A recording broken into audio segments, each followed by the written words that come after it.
आज सुचित्रा, मैं एक वैदिक मंत्र से प्रारंभ कर रही हूँ। याम मेधाम देवगणः पितरश्चोपासते तया मामद्य मेधया अग्ने मेधाविनं कुरु। सर्वप्रथमं संस्कृत दिवसस्य रक्षाबंधन पर्वणश्च सर्वेषां कृते भूरिशः शुभकामनाः। संस्कृत दिवस समारोहस्य अवसरे अस्मिन् उपस्थिताः अध्यक्षाः डॉक्टर प्रमिला कुमार महोदया, गार्गी महाविद्यालय से डॉक्टर सुचित्रा भारती, डॉक्टर ममता त्रिपाठी, अपरेश्च प्राध्यापकाः, छात्राश्च अतिथ्याश्च सर्वेषां कृते अभिनंदनम अभिवादनम। डॉक्टर प्रमिला कुमार प्राचार्य गार्गी कॉलेज ने बहुत अच्छे से हमें संस्कृत दिवस के विषय में बताया। मैंने भी सोचा था थोड़ा सा बताऊंगी, लेकिन अब वो पिष्ट प्रेषण हो जाएगा। उन्होंने बहुत सुंदर तरीके से बताया उसका इतिहास, उसका स्रोत क्या है। वेदों में ही उसका स्रोत है। जब दीक्षा दी जाती थी, सूत्र बांधा जाता था, गुरु ब्रह्मचारी को दीक्षा देते थे और एक हाथ में सूत्र बांधते थे रक्षा कवच के रूप में। और बाद में जब ये हुआ रक्षाबंधन बनाना, तो उसी दिन को चुना गया और रक्षाबंधन भाई बहन के पवित्र त्योहार के रूप में बनाया गया। और अभी स्वतंत्र भारत में ये हुआ कि संस्कृत दिवस मनाना है तो किस दिन करना है, ये बहुत पार्लियामेंट में विचार विमर्श हुआ, मैंने ऐसा सुना है। और फिर जाके ये तय किया गया कि श्रावणी जो पूर्णिमा है, सबसे पवित्र दिन है, उसका संबंध अध्ययन अध्यापन से भी है, परिवार से भी है, प्रेम से भी है, सौहार्द से भी है, स्वाध्याय से भी है। तो उसी का इसके लिए चयन किया गया। और ये स्वतंत्र भारत में कब से शुरू हुआ इसके बारे में मुझे एग्जैक्ट नहीं पता है। डॉक्टर प्रमिला जी ने शायद बताया था कौन से वर्ष से प्रारंभ हुआ, लेकिन हो गए होंगे 55 से ऊपर, क्योंकि जब से मैं दिल्ली में आई, मैं इसको करती रही, मैं जाती रही। राष्ट्रीय म्यूजियम है ना यहाँ दिल्ली में, उसमें सरकारी स्तर पर, और ये जो हमारा राष्ट्रीय संस्कृत संस्थान है, लाल बहादुर शास्त्री विद्यापीठ, जो भी संस्थाएं थी सब संयुक्त रूप से उसको करते थे।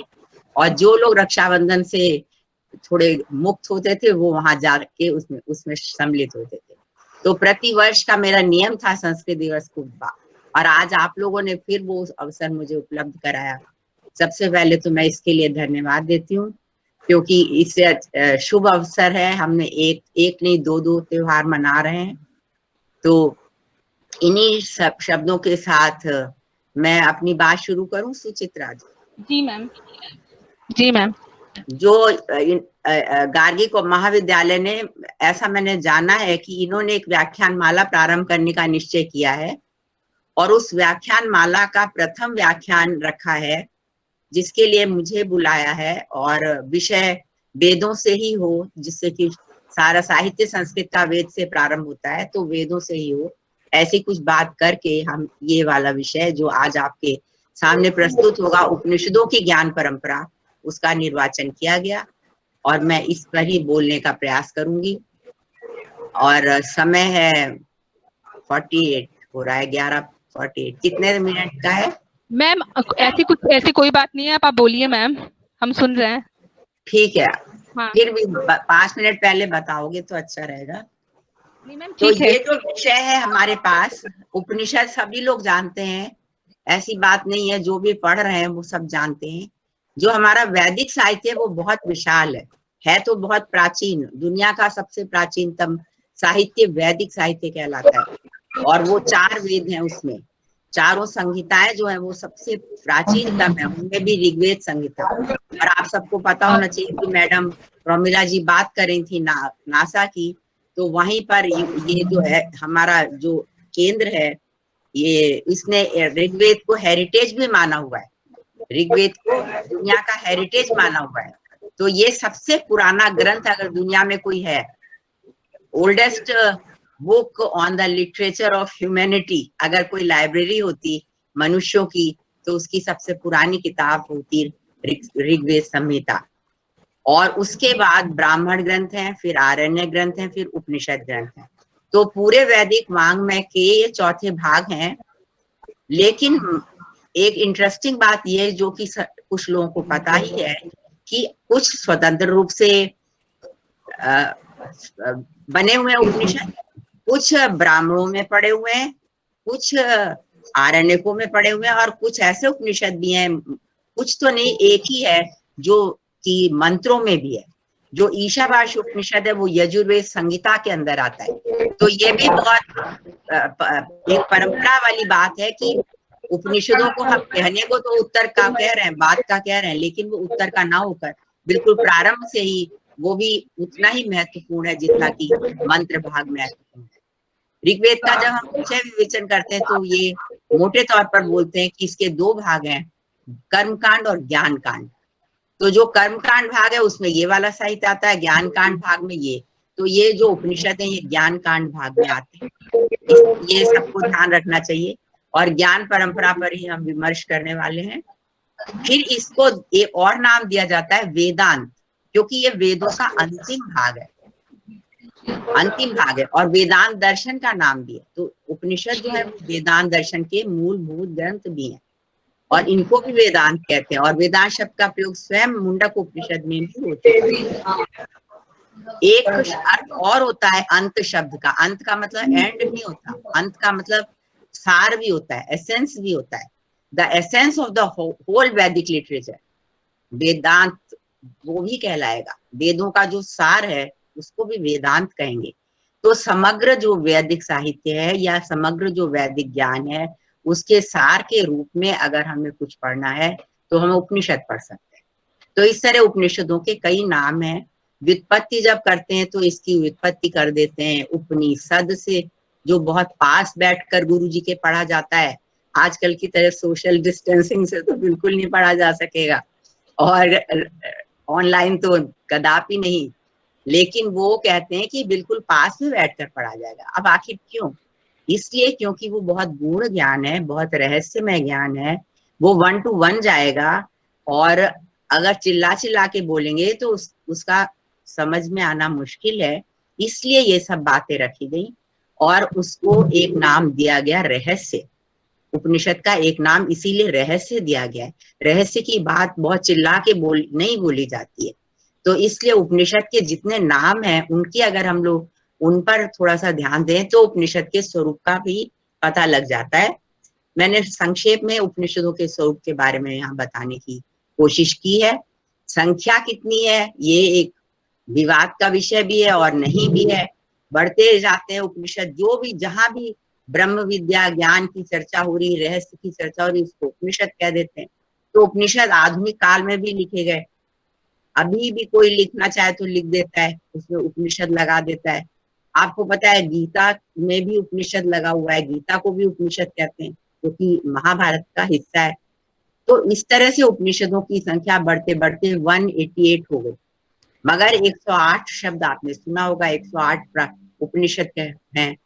लेकिन जो ओरिजिनल या प्रामाणिक या ऑथेंटिक उपनिषद हैं उनकी संख्या बहुत बढ़ाकर रखेंगे तो 13 तक जाएगी। शंकराचार्य ने 13 तक की है, फिर किसी ने 12 किए, किसी ने 11 किए। लेकिन उसको भी और बिल्कुल प्रामाणिक निकालेंगे तो 10 निकलेंगे। तो 10 उपनिषद जो है वो बहुत प्रचलित है, और ये उल्लिखित हुआ खुद मुक्तिको उपनिषद में कि 10 उपनिषद मिलते हैं। ईशिके निकट मुंडक मांडुक्य तैत्तिरीयः ऐत्रेयम् छांदोग्यम बृहदारण्यकम् च 10 का वहां लिस्टिंग किया गया है, नाम बताए गए हैं। तो ये 10 उपनिषद खुद उपनिषद बता रहा है, इसलिए ये सर्वाधिक प्रामाणिक उपनिषद है। तो जब हम ज्ञान परंपरा की बात करेंगे तो इन्हीं के ज्ञान की परंपरा की बात करते हैं। इन्हीं का ज्ञान जो है वो बाद में जा रहा है या क्या, जो भी उसका स्वरूप है उसका यहाँ पर चिंतन किया जाएगा। दूसरा शब्द आपके टाइटल में आ रहा है ज्ञान। ज्ञान का क्या अभिप्राय है, थोड़ा सा इस पर भी बात करेंगे। ज्ञान जब भी हम बोलते हैं और विशेष रूप से वेद में, तो उसका अर्थ थोड़ा हाई लेवल का ज्ञान होता है, हायर नॉलेज होता है। Lower knowledge and the higher knowledge, पराविद्या अपराविद्या या अविद्या विद्या, ऐसे शब्द आपको 2 मिलेंगे। तो उसमें लोअर नॉलेज एक है, एक हायर नॉलेज है। इधर जो परा विद्या है वो श्रेष्ठ है और अपरा उससे छोटी है। ये मुंडक में भी आया, कठोपनिषद में भी आया। परा विद्या और अपरा विद्या का उल्लेख मुंडक में आया। श्रेष्ठ विद्या है और अपरा उससे छोटी विद्या है। ऐसा नहीं है कि ज्ञान नहीं है, ज्ञान तो है, लेकिन दोनों में भेद ये है कि वो सांसारिक ज्ञान है और वो ब्रह्म ज्ञान। दो लेवल बनाए गए, एक सांसारिक ज्ञान, एक ब्रह्म ज्ञान। इस तरह से आप समझ सकते हैं, एक से दुनिया का पता लगेगा, एक से दुनिया की खुशियां मिलेंगी, एक से ब्रह्म की खुशियां मिलेंगी। एक से हमें कर्म मिलेगा, एक से ज्ञान मिलेगा, एक से जन्म ये जीवन मिलेगा, एक से दूसरा जीवन मिलेगा। तो इस तरह से यही लोग परलोक, कर्म ज्ञान या कि जीवन और मोक्ष, इस तरह के लक्ष्य रखकर हम इन दोनों को कर सकते हैं। मुंडक में परिभाषा दी गई है कि द्वे विद्ये वेदितव्ये। ये देखिए हमारे यहाँ ऐसा नहीं है कि उसको छोड़ने को कह रहे हैं, वो छोड़ना नहीं है, द्वे विद्ये वेदितव्ये, दोनों विद्याओं को पढ़ा जाना चाहिए। पराचा अपराचा, ऋग्वेदो यजुर्वेदो सामवेदो अथर्वेदो शिक्षा कल्प व्याकरण छंद निरुक्त ज्योतिषी इति अपरा विद्या। ये जितना उन्होंने गिनाया, 6 वेदांग और 4 वेद गिनाए, ये सब तो है अपरा विद्या। तो परा विद्या क्या है? यया अक्षरम अधिगम्यते, जिससे अक्षर ब्रह्म की ज्ञान प्राप्त हो उसे कहते हैं परा विद्या। वो कहलाती है परा विद्या। विद्या वो है, परा विद्या वो है जिससे अक्षर ब्रह्म को, जो क्षरण नहीं होता, जो अविनाशी है, जो नित्य है, ऐसे ब्रह्म को जाना जाता है। और जाना जाता है तक कहना ये नहीं कि पढ़ा जाता है, अच्छे से समझा जाता है, अंडरस्टैंड किया जाता है। तो अंडरस्टैंड किया जाता है वो विद्या परा विद्या है। और एक दूसरी जो सारा जो वैदिक लिटरेचर है उसको उन्होंने अपरा विद्या कहा। इस पर डिबेट भी बहुत हुई है शंकराचार्य के भाष्य में कि अगर सारा ये वैदिक तुमने लिटरेचर अपरा विद्या कह दिया तो फिर परा विद्या के लिए कौन सा बचा। तो उन्होंने एक्सप्लेन किया है कि ये जो इसका जो शब्दात्मक रूप है वो है अपरा विद्या, और जो इसका अंदर का ज्ञान छिपा हुआ है, जो अर्थ छिपा हुआ है, वो है परा विद्या। जैसे अगर आप मंत्र बोलते हैं अग्निमीढ़े पुरोहितम यज्ञस्य देवम ऋत्विजम होतारम रत्न धातु, सिर्फ बोलते हैं तो ये अपरा विद्या है। और अगर इसके मंत्र के अर्थ को समझते हैं, उसका अनुसरण करते हैं, तो परा विद्या है। तो इस तरह से ज्ञान का जो असली स्वरूप है, सत्य स्वरूप है, नित्य स्वरूप है, वो परा विद्या है। तो ये दोनों ही ज्ञान हमारे ज्ञान परंपरा के ज्ञान पक्ष में आएंगे। ये आपको मैंने थोड़ा समझाने की प्रयास किया। और अब परंपरा शब्द पर आते हैं। परंपरा हिंदी में भी हम बोलते हैं, बहुत बोलते हैं परंपरा, हमारी परंपरा है, हमारी परंपरा। कैसे बन रहा है ये शब्द? पर दो पर लगे हुए, पर से पर, एक से दूसरे में, जो एक से दूसरे में जा रहा है उसे परंपरा कह रहे हैं। अच्छा शब्द है ना, एक से दूसरे में जा रहा है। अच्छा, क्या एक से दूसरे में जा रहा है और किस लिए जा रहा है और उसका उद्देश्य क्या है? तो जो हमारे अंदर होगा ना, जैसे हमें परंपरा से कुछ मिला है, हमें मतलब इस जनरेशन को, इस पीढ़ी को कुछ मिला है, जो ज्ञान मिला है, जो संस्कार मिले, जो गुण मिले, वो हमें हमारे पूर्वजों से मिले, हमारे पूर्व ऋषियों से मिले।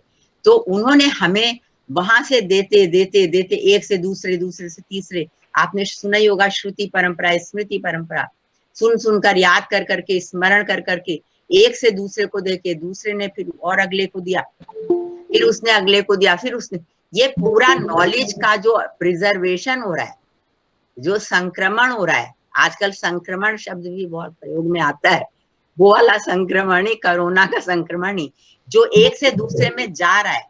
क्या जा रहा है? नॉलेज जा रहा है, और नॉलेज के साथ गुण और संस्कार इत्यादि जा रहे हैं। तो ये तभी जाएंगे ना जब उसके अंदर होंगे।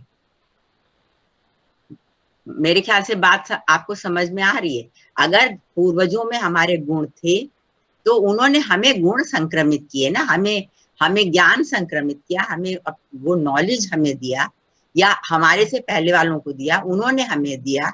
हमारा काम है हम अपने से आगे वालों को दें। ममता को दें, सुचित्रा को दें, फिर वो अपने से आगे वालों को दें। तो ज्ञान को का जो परंपरा है इसको कहते हैं, एक से दूसरे में जाना। और इसका उद्देश्य है संरक्षण करना। अगर हमने इस तरह से वैदिक ज्ञान को संरक्षित ना किया होता तो आपको क्या लगता है कि 5000 साल के बाद आज होता ज्ञान? किताबें तो होती नहीं थी, नष्ट भी हुई, इतिहास में बहुत कुछ होता रहा, लेकिन ज्ञान था, अंदर था वो, इसलिए वो याद ही रहा। जब अंग्रेजों ने बहुत से गाने बैन किए थे, मैंने पढ़ा था, खूब लड़ी मर्दानी थी वो झांसी वाली रानी थी, आपने सुभद्रा कुमारी चौहान की कविता पढ़ी हुई है, तो उन्होंने बैन कर दी, कोई नहीं गाएगा। ये गाते ही इन सबको बहुत जोश आ जाता है और ये जलूस इत्यादि निकालने लगते हैं, तो बैन कर दी। लेकिन लोग तो फिर भी गा रहे हैं, क्यों? क्योंकि उन्हें तो याद है। अब क्या करोगे? अब तो उन्हें याद है, उन्हें रटी हुई है। सरफरोशी की तमन्ना, ये गाना भी उसमें आता है, इसको भी बैन किया गया था, लेकिन उन्हें याद है। तो जो जब याद होगा तो वो एक से दूसरे में जाएगा। इसलिए ज्ञान की परंपरा का अर्थ ये हुआ कि जो ज्ञान एक पीढ़ी में है या एक आचार्यों में है, वो अपने से अगलों में देंगे तो वहां वो जाएगा। और ऐसे होते होते होते होते यहाँ तक आया। ये उपनिषदों की आखिर कौन सी ज्ञान परंपरा है जो कि आज तक आई, ये हमारा विषय हो गया। अगर ये ना होता अर्थ, और ज्ञान का मतलब किताब, वेद की जो किताबें रखी हुई है ढेर सारी, वही ज्ञान होता, तो किताबें उठा के हम दे देते, 4 की 4, ऋग्वेद, यजुर्वेद, सामवेद, अथर्ववेद, तो उसको ज्ञान चारों का हो जाता। किताबों से ज्ञान नहीं हो रहा, ज्ञान अंदर जो उसके है वो बताना है, उसको उसके दिमाग तक पहुंचाना है। इसलिए उन्होंने कहा था यह अक्षरम अधिगम में थे, जिससे वो अक्षर को जान सके, उसे पराविद्या कहते हैं। जानना होगा, ज्ञान का मतलब जानना है। तो ये परंपरा का गहरा अर्थ है, और इसका उद्देश्य मैंने पहले ही बताया कि इसका उद्देश्य संरक्षण है और संक्रमण भी है, आगे ले जाना और आगे की पीढ़ी को देना और बचाते चलना, उस ज्ञान को बचाते चलना, उसकी सुरक्षा करना, ये इसका उद्देश्य है। कौन कौन सी ज्ञान वेद, जो उपनिषदों की ज्ञान परंपरा में, आपको पता ही लग गया है अब तक कि ये दार्शनिक ग्रंथ हैं, तो दार्शनिक परंपरा ही करेंगे ये। तो हमारे जितने भी बाद के दर्शन बने, जितने भी दर्शनों के सब सेक्शंस बने, जैसे वेदांत है, योग है, मीमांसा, न्याय, वैशेषिक, ये सब दर्शन 6 दर्शन है। तो 6 दर्शनों के भी और पार्ट भी होते हैं। जैसे वेदांत के 9 भाग हैं, अद्वैत, द्वैत, विशिष्टाद्वैत, भेदाभेद, अभेदाभेद, वो 9 पार्ट संप्रदाय हैं। तो ये मजेदार बात है कि सारे के सारे 9 संप्रदाय जो वेदांत के हैं, वो उपनिषदों से ही बोलेंगे कि हमने इन्हीं से लिया है, जो हम जो बोल रहे हैं वो हमने इसी से लिया है। और मंत्र, जो वेद का मंत्र है, वो दोनों अर्थों को, तीनों अर्थों को देता है। फॉर एग्जाम्पल अद्वैतवाद है, जो कहता है एक है, आत्मा ही ब्रह्म है, जीव ब्रह्मो ना परहा, जीव ही ब्रह्म है, अपर नहीं है ना। आपने सुना हुआ ईश्वर और हमारी आत्मा एक ही होता है, ये शंकराचार्य का अद्वैतवाद है, एक ही है दुनिया में और कुछ नहीं है। तो और वो जो दूसरा है द्वैतवाद, वो कहता है 2 होते हैं, एक आत्मा होती है, एक जीवा परमात्मा होता है। दोनों उपनिषदों से उठा के लाते हैं कोटेशंस, अपने प्रमाण।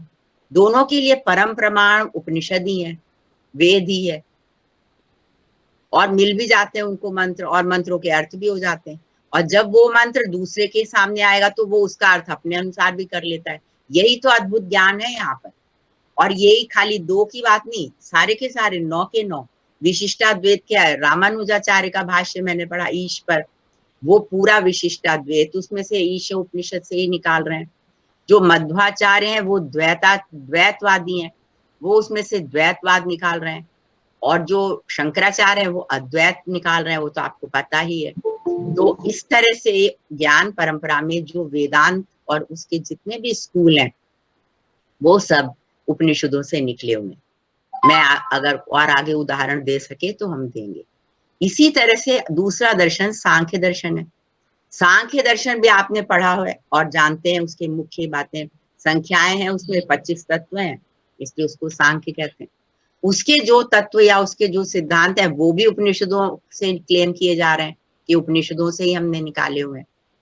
इसी तरह से न्याय वैशेषिक, इसी तरह से मीमांसा, सभी उपनिषद या वेद को ही प्रमाण मानते हैं और वेद से ही अपने सिद्धांतों को आगे पल्लवित पर पुष्पित करते हैं।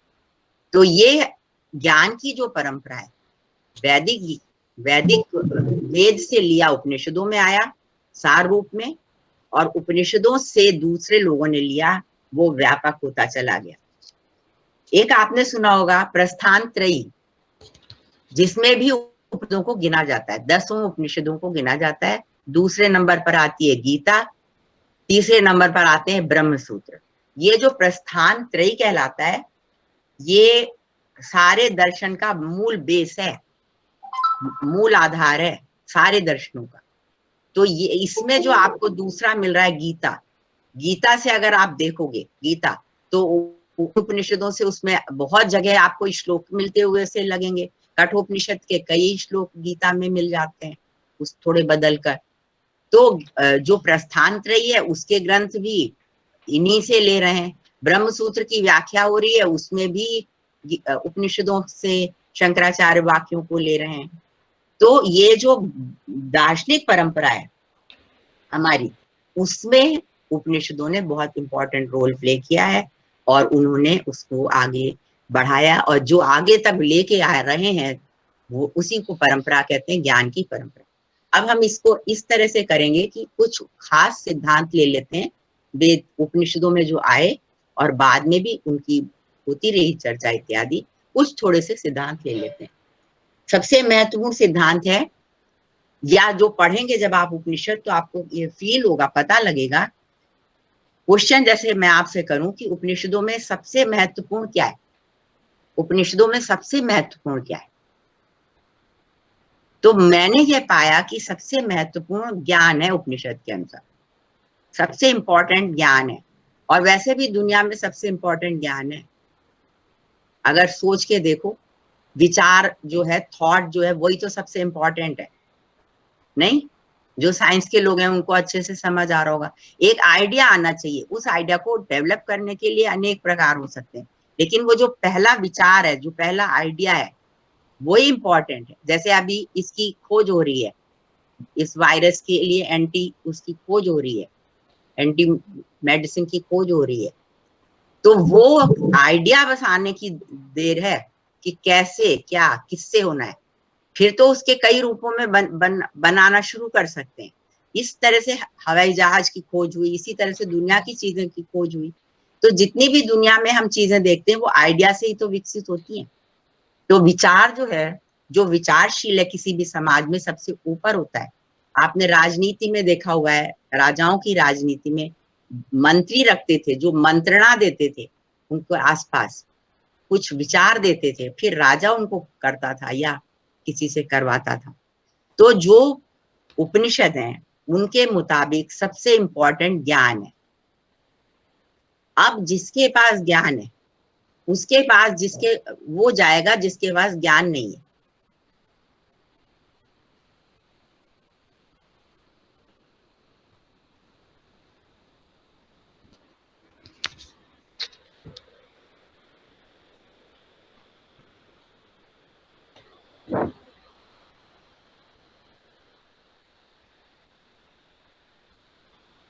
शायद मैम का कनेक्शन लॉस्ट हुआ है।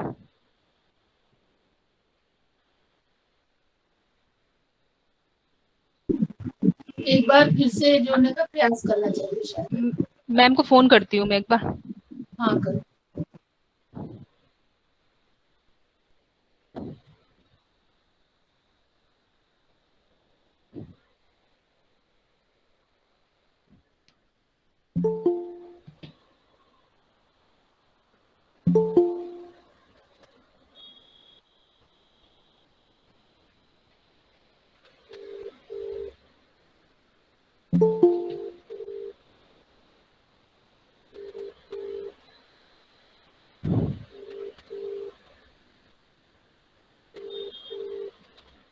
मैम शायद ट्राई कर रही हैं दोबारा जुड़ने के लिए, अभी फोन पिक नहीं कर रही हैं। हाँ मैम जी जी मैम, जी मैम।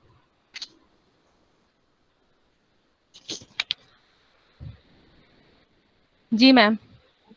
अच्छा, तो वो गाड़ी चलाता है, बैलगाड़ी चलाता है, उसको खुजली होती है और रहने को कोई घर नहीं है, जो उसी के नीचे रात में सो जाता है। तो राजा जानश्रुति हैं, उनको कहीं से पता लगता है, पक्षियों की अब बात सुनकर पता लगता है कि वो बहुत ज्ञानी है, उसके पास ब्रह्म ज्ञान है।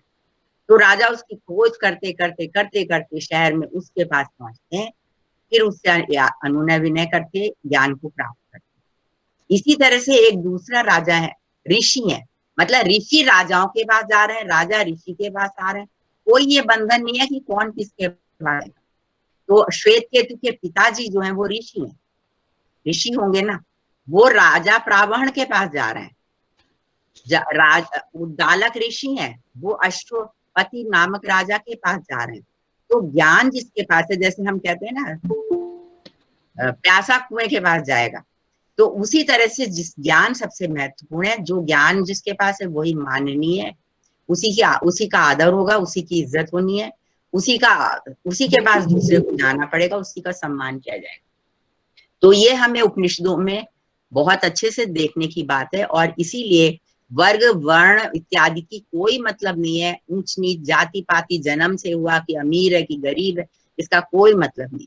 अगर ये समाज में व्यवस्था हो जाए तो कितना अच्छा हो जाए कि जो लोग नॉलेजेबल है उनको थोड़ा और आदर किया जाए, क्योंकि वो ही समाज के बिल्डर्स हैं, नेशन बिल्डर्स हैं।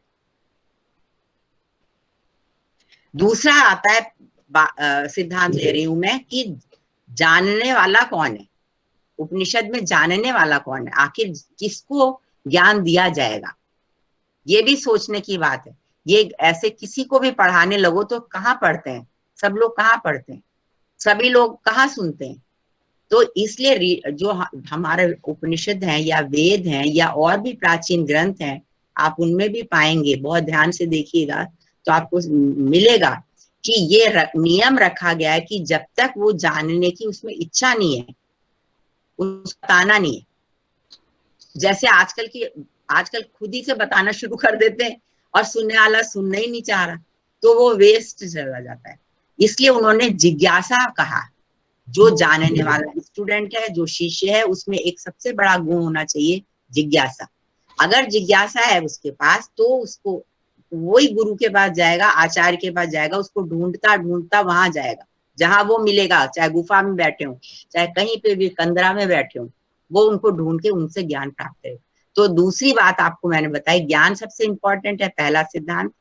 दूसरा सिद्धांत है जिसको जानने की इच्छा है वो सबसे इंपॉर्टेंट शिष्य है, उसी को दिया जाना चाहिए। जैसे आपने देखा था गीता में भी श्री कृष्ण ने, अर्जुन ने पहले अध्याय के आधे से बोलना शुरू कर दिया, मुझे ये समस्या है, मुझे ये समस्या है, मुझे ये समस्या है, मैं नहीं लड़ूंगा, नहीं लड़ूंगा। द्वितीय अध्याय के 10 श्लोकों तक वो बोलता चला गया कि मैं भीख मांग लूंगा, मैं ये कर लूंगा, मैं खून से मेरे हाथ सन जाएंगे, मैं नहीं मार सकता अपने लोगों को, मेरा हाथ सूख रहा है, मेरा गला सूख रहा है। कृष्ण भगवान चुप रहते हैं, बिल्कुल बोलते ही नहीं है। जब वो बिल्कुल कहता है शरणस्ते, मैं तुम्हारी शरण में हूं, मुझे बताओ, मुझे बताओ, जब तक वो बोलता रहा उन्होंने कहा बोलो, जब तुम कहोगे कि तुम्हें जानने की इच्छा है तभी बताया जाएगा। तो जब उसने बहुत शरण में हूं मैं तुम्हारी, पाई माम अनुशाही माम, तब उन्होंने बोलना शुरू किया 11वें श्लोक से द्वितीय अध्याय के। और इसीलिए दूसरे अध्याय के 11वें श्लोक से गीता, असली गीता शुरू होती है, कृष्ण उवाच शुरू होता है, श्री भगवान उवाच शुरू होता है। और वो भी उन्होंने पहला जो था वो भी उसका मजाक उड़ाया था, शोचानन ने, शोचस्तम प्रज्ञा बाधांश्च भाससे गतासूंश्च नानुपंड अनुशोचंती पंडिता। जहाँ रोना नहीं चाहिए वहां तुम रो रहे हो, जहां पर हंसना चाहिए वहां तुम रो रहे हो। तो ये पंडित के तो लक्षण है नहीं। इस तरह से उसका मजाक बनाया था, क्योंकि वो देख रहे थे कि ये व्यर्थ की बातें कर रहा है। जब लास्ट में वो सही रास्ते पर आया कि आप मुझे बताएं मेरा धर्म क्या है, मुझे क्या करना चाहिए, तब उन्होंने बताना शुरू किया। तो इसकी ऐसे ही सारे उपनिषदों में हो रहा है, कई बार ऐसी कहानियां हैं। वो जाएगा। अच्छा, अब आप एक बात ये सोचो, आजकल की पढ़ाई में बीए में एडमिशन लेना है तो आपके पास 12वें का रिजल्ट या नंबर होते हैं, वो देख के आगे का तय हो जाता है ये बच्चा किस लेवल का है, तो गुरु उसको वैसे पढ़ाना शुरू कर देता है। पहले के समय में ऐसा कोई सर्टिफिकेशन तो है नहीं, तो अब कैसे वो पता करेगा उसके गुरु आचार्य की। आप प्रॉब्लम देखो कि इसको कितना आता है, इसको कितना आता है, उसको कहाँ से पढ़ाना शुरू करना है, जो भी ज्ञान इसको देना है इस किस लेवल से देना है। तो एक दूसरा जो प्रश्न वो शिष्य है, एक तो जिज्ञासु है, तो जिज्ञासु के तो उसका अंदर भाव है ना। अब वो जो जिज्ञासा करेगा प्रकट, जैसे ही वो गुरु के पास पहुंचा वो जिज्ञासा प्रकट करेगा, वो ही पहले बोलेगा, गुरु नहीं बोलेंगे। वो नमस्ते करेगा और फिर अपना कुछ बोलेगा। जैसे ही वो मुंह खोलेगा कुछ तो क्वेश्चन करेगा, जो भी वो प्रश्न करेगा उससे आचार्य या शिष्य या जो ऋषि गुरुदेव हैं उन्हें पता लग जाएगा कि इसके ज्ञान का लेवल क्या है। ये हमारे उपनिषदों में ऐसे प्रारंभ हो रहा है। फॉर एग्जाम्पल मैं आपको 2 उदाहरण दूंगी। जैसे केन उपनिषद है, केन उपनिषद का पहला मंत्र है केन ईशितम पतति प्रेषितम मनः, केन प्रथमाम प्राणम इमाम युनक्ति, किम इमाम वाचम वदन बोलने के लिए प्रेरित करता है। कौन है जो वाणी को बोलने के लिए प्रेरित करता है, कौन है जो मन को मनन करने के लिए प्रेरित करता है, कौन है जो कानों को सुनने के लिए प्रेरित करता है, ये क्वेश्चन करता है वो स्टूडेंट।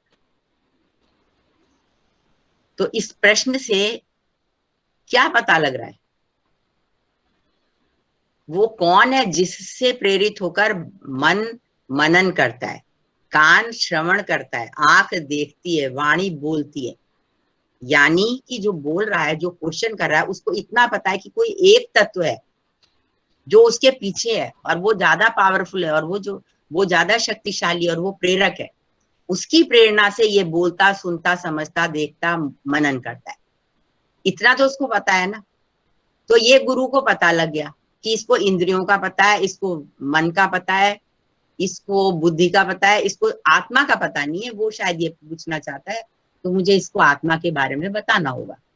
ये यहाँ पर एक प्रश्न से इतना जांच हो जाती है। इसी तरह से मुंडक उपनिषद में जाते हैं, शौनक जाके उन ऋषि से पूछते हैं कि कस्मनु भगवो विज्ञाते सर्वमिदं विज्ञातम भवति। हे भगवान, वो कौन है जिस एक को जान लेने पर सब कुछ जाना जाता है? वह कौन है? वह एक कौन है? एकम है। वह एक कौन है जिसको जान लेने पर सब कुछ जाना जाता है? अब आपको समझ आ रहा है उसका प्रश्न में क्या छिपा हुआ है, उसकी नॉलेज क्या क्या है? उसकी नॉलेज ये है कि उसको ये पता है कि कोई एक तत्व है जिससे ये सब बना है ना। वो कह रहा है ये सब जाना जाता है, जो कि उस एक को जान लेने पर ये सब जाना जाता है। यानी उस एक से ये सर्वम बना है, ये सर्वम जगतम जगत बना है। कस्मिन् भगवो विज्ञाते सर्वम इदम विज्ञातम भवति। किस एक को जान लेने पर ये सब कुछ जाना जाता है। तो अगर उसको इतनी नॉलेज है कि कोई एक तत्व है और उस एक तत्व से ये संपूर्ण जगत बनता है, सारा ब्रह्मांड बनता है, सारी सृष्टि उत्पन्न होती है, तब तो इसको बहुत आगे की हाई नॉलेज देनी है। आत्म तत्व के बारे में, परमात्म तत्व के बारे में बताना है, इतना तो इसको आता है। ये गुरु को पता लग जाता है। तो उपनिषद में मैंने आपको बताया जो शिष्य है उसका बड़ा इंपॉर्टेंट रोल है, समझने वाले का बड़ा इंपॉर्टेंट रोल है कि एक तो उसको जिज्ञासा रखनी है, दूसरी जिज्ञासा को प्रकट करने के लिए उसको कोई क्वेश्चन करेगा, जैसे ही क्वेश्चन करेगा आचार्य उसके बारे में जान लेंगे और फिर वो उसको देंगे, ज्ञान देंगे। जो चाणक्य ने अर्थशास्त्र लिखा है उन्होंने वहां पर 9 स्टेजेस बताई हैं शिक्षा की, शिक्षा ग्रहण करने की। उसमें भी पहला शुश्रूषा है, सुनने की इच्छा। श्रवणम मननम निधिध्यासनम, ये सब आप सुनते हैं, सुनना मनन करना। सुनना नहीं, उससे भी पहले एक होता है शुश्रूषा, सुनने की इच्छा। अगर सुनने की इच्छा नहीं है तो आप कितने ही बोलते रहोगे, वो क्लास में बैठा रहेगा, सुनेगा ही नहीं। ऐसे होता है ना, क्योंकि मन अगर नहीं है साथ में तो सुनाई नहीं देता, अगर मन साथ में नहीं तो दिखाई नहीं देता। तो इस जो ये शुश्रूषा है, जो जिज्ञासा है, वो स्टूडेंट में होनी बहुत जरूरी है। ये उपनिषदों ने हमें बताया है और तभी वो ज्ञान दिया जाना है। अन्यथा ऐसी भी कहानियां हैं कि गुरुजी देखते हैं कि इसको तो कुछ समझ में आने वाला नहीं, तो एक कहानी में ऐसा कर रहा, उन्होंने कुछ बोला नहीं, उन्होंने उसको 400 गायें दे दी कि ये 400 गायें लो और जंगल में जाके इनको चराओ और इनका भरण पोषण करो और जब ये 1000 हो जाए तब आना। तो आप सोचिए उन्होंने कितने समय के लिए उसको वापस भेजा, 5-6 साल के लिए वापस भेजा कि जाओ बाहर और वहां से घूम फिर के जब आओगे, इतना समय बिताओगे, अकेले में घूम रहोगे तो तुम्हारा और ज्ञान की जिज्ञासा बढ़ेगी, तब तुम्हें ज्ञान दिया जाएगा। आचार्य कैसे होने चाहिए, तीसरा पॉइंट। आचार्य के लिए इतनी कोई कंडीशन नहीं है, कोई भी ऐसा आचार्य आज कल की तरह नहीं है जिसको कि नौकरी किसी और आधार पर दी गई है तो इसलिए उसको योग्यता ना हो, ऐसा कोई भी एक भी आचार्य नहीं मिलेगा आपको, क्योंकि वो आचार्य बनेगा ही वही जिसमें ज्ञान होगा। उसको क्षत्रिय और ब्रह्मिष्ठ कहा गया है, जिसने सारा ज्ञान, श्रुति का ज्ञान प्राप्त किया है, सारे वेद पढ़े हुए, सारे उपनिषद पढ़े हुए, जिसको ब्रह्मिष्ठ है, जिसको ब्रह्म में निष्ठा है। ब्रह्म माने ज्ञान, ब्रह्म माने मंत्र, ब्रह्म माने ब्रह्म। तो जिसको ब्रह्म में निष्ठा है पूरी तरह से, वही पढ़ेगा, वही टीचर बन सकता है। तो इसलिए आचार्य जो है वो उनके 2 ही लक्षण काफी हैं, क्षत्रिय होने चाहिए और ब्रह्मिष्ठ होने चाहिए। तो इस तरह का ज्ञान जो है, पहला तो उपनिषद में ज्ञान सबसे इंपॉर्टेंट है, किसको देना है उसमें जिज्ञासा चाहिए, और जो देगा उसको सारा पढ़ा हुआ, he should be well versed in everything, master of all होना चाहिए। वो धनुर्वेद भी सिखाना पड़ सकता है, संगीत भी सिखाना पड़ सकता है। आपने देखा था वाल्मीकि आश्रम में लव और कुश की परवरिश होती थी, कैसे होती थी। तो इस तरह से ये हमारे 3 सिद्धांत मैंने आपको बताए। दृष्टि क्या है, जीवन का लक्ष्य क्या है उपनिषदों के अनुसार, वो भी सारा आज तक वही चल रहा है। हमारा जो भारतीय परंपरा है, इन मुख्य विषय आपका भारतीय परंपरा ही है। उपनिषदों से जो ज्ञान की परंपरा निकली वो भारतीय ज्ञान में बहती जा रही है, नदी में मिलकर।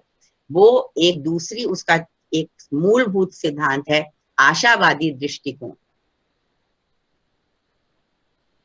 कहीं पर भी ये नहीं है कि ब्रह्म बहुत महत्वपूर्ण है, आत्मा बहुत महत्वपूर्ण है तो दुनिया को छोड़ा जाना है।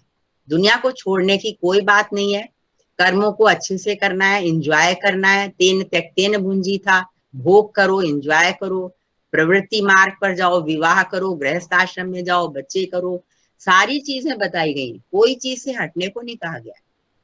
आपने सुना होगा प्रवृत्ति और निवृत्ति, खूब अच्छे से प्रवृत्ति मार्ग पर चलो, उसके बाद निवृत्ति पर जाना है, वानप्रस्थ में जाके। इसीलिए वर्णाश्रम व्यवस्था बनाई गई, वो ब्रह्मचर्य, फिर गृहस्थ, फिर वानप्रस्थ, फिर संन्यास। तो चारों अवस्थाओं में एक के बाद एक उसको घूमना है। तो ये सारा उसको जीवन को एंजॉय करना है, जीवन को से पलायन नहीं करना है, कोई मुश्किल आने पे जीवन से पलायन नहीं करना है। ये जो आशावादी दृष्टिकोण है, वैदिक दृष्टि है जो, यही हमारे सारे भारतीय दृष्टि में, भारतीय संस्कृति की मूल दृष्टि है। ये इसीलिए सुसाइड करना बहुत निंदनीय माना जाता है, पलायन करना है ना वो, इसलिए उसको मतलब ये वाली दृष्टि हमारी है ही नहीं। जैसे मैं किसी का नाम नहीं लेना चाहिए, लेकिन अगर लेना भी पड़े तो कोई ऐसी बात नहीं। आपने देखा होगा बुद्ध धर्म, अगर थोड़ा बहुत बुद्ध धर्म का आपको पता हो तो बौद्ध धर्म में दुनिया में दुख है इसलिए दुनिया को छोड़ने की बात की गई है, भिक्षु बन जाओ ऐसे कहा गया ना। तो हमारे दर्शन में छोड़ने वाली बात नहीं की गई, बाद में छोड़ना है, जब सब कुछ कर लो अपनी ड्यूटी सारी तब छोड़ना है। तो आशावादी दृष्टिकोण जो वेदों का दृष्टिकोण है वो उपनिषदों में भी है। यहाँ पे कर्म का भी खूब उल्लेख किया गया, कर्म कांड का भी उल्लेख किया गया और ज्ञान कांड का भी उल्लेख किया। ज्ञान कांड में जब जाओगे तब कर्म कांड को छोड़ना है, जब वानप्रस्थ में जाओगे तब गृहस्थ को छोड़ना है, उससे पहले अपने ड्यूटीज, अपने कर्तव्यों को नहीं छोड़ना है। कितने वर्ष तक जीना चाहिए, कहते हैं 100 वर्ष तक जीना है। ऋग्वेद में एक मंत्र आता है कि आपने वो सुना ही होगा, वो वाला तो मैं अलग से बता रही हूँ, जीवेम शरदाशतम, पश्येम शरदाशतम, सुम्याम शरदाशतम। मैं 100 वर्ष तक देखूं, 100 वर्ष तक जीऊं, 100 वर्ष तक सुनूं, और भूयश्च शरदाशता, इसके बाद दूसरा 100 भी शुरू हो जाए तो कोई बुराई नहीं है। मतलब कि एक मंत्र जो मैं आपको कह रही थी वो मुझे मिला, उसमें वो ऋषि देवता से कह रहे हैं कि आपने हमें इतनी आयु दी है, ये पूर्ण आयु कहलाती है 100 साल की आयु, और उसके अनुसार 4 आश्रम भी बना दिए, ब्रह्मचर्य, वानप्रस्थ, गृहस्थ, वानप्रस्थ। तो 100 वर्ष का टाइम टेबल पूरा बना हुआ है। अब हम उसके अनुसार जीवन बिता रहे हैं। उसमें अगर बीच में आपने कटौती करी तो हमारा टाइम टेबल छूट जाएगा, काम पूरे नहीं होंगे। तो इसलिए आप बीच में तोड़ नहीं सकते, आप बीच में काट नहीं सकते, पूरे देने पड़ेंगे आपको। ऐसे करके है, यद आयु देवहितम तदायु, हम प्राप्त करें। देवताओं के द्वारा जितनी आयु हमारी निश्चित की गई है मंत्रों में, उतनी हमें मिलनी चाहिए। तो ये तो बहुत आशावादी दृष्टिकोण है ना। इतनी लंबी आयु है, फिर हमारे इतने सारे कार्य हैं, फिर जीवन में हमें सब कुछ करना है, छोड़ना नहीं है, और साथ साथ में ज्ञान भी प्राप्त करना है। तो निवृत्ति और प्रवृत्ति दोनों का यहाँ पर प्रतिपादन है, ये ध्यान रखने की बात है। और यही तत्व, यही एक अंडर करंट है जो सारे भारतीय संस्कृति में चल रहा है। कोई भी ऐसा, हमारे त्योहार ले लो, हमारे उत्सव ले लो, कोई भी व्रत ले लो, संस्कार ले लो, सब में खूब इन्वॉल्व होने की बात की गई है और उनसे विरक्त ही रहने की बात की गई। मैंने इसके साथ आपको कर्म का महत्व भी बता दिया। उपनिषदों में ज्ञान का महत्व है, लेकिन उसके बाद भी कर्म का भी महत्व है। और कर्म का महत्व क्या है, कितना है, इस पर लोगों के सिद्धांत है। कोई कहता है कर्म और ज्ञान का मिलन हो सकता है, कोई कहता है नहीं, मिलन नहीं हो सकता, दोनों को अलग रखना पड़ेगा। शंकराचार्य फॉर एग्जाम्पल कहते हैं एक नहीं हो सकते, ये कर्म और ज्ञान का समन्वय नहीं हो सकता। मतलब एक ही व्यक्ति एक समय में कर्म भी करे, ज्ञान भी करे, ऐसा नहीं हो सकता। लेकिन दूसरे भर्तृ प्रपंच वो कहते नहीं हो सकता है। तो ये सिद्धांतों की बात है, लेकिन उपनिषदों में कर्म का प्रतिपादन हुआ है, और जब ज्ञान में जाओगे तब उसको छोड़ देना है। कर्म का मतलब कर्मकांड, याग, यज्ञ इत्यादि करना, उनको छोड़ देना है और आगे बढ़ना है।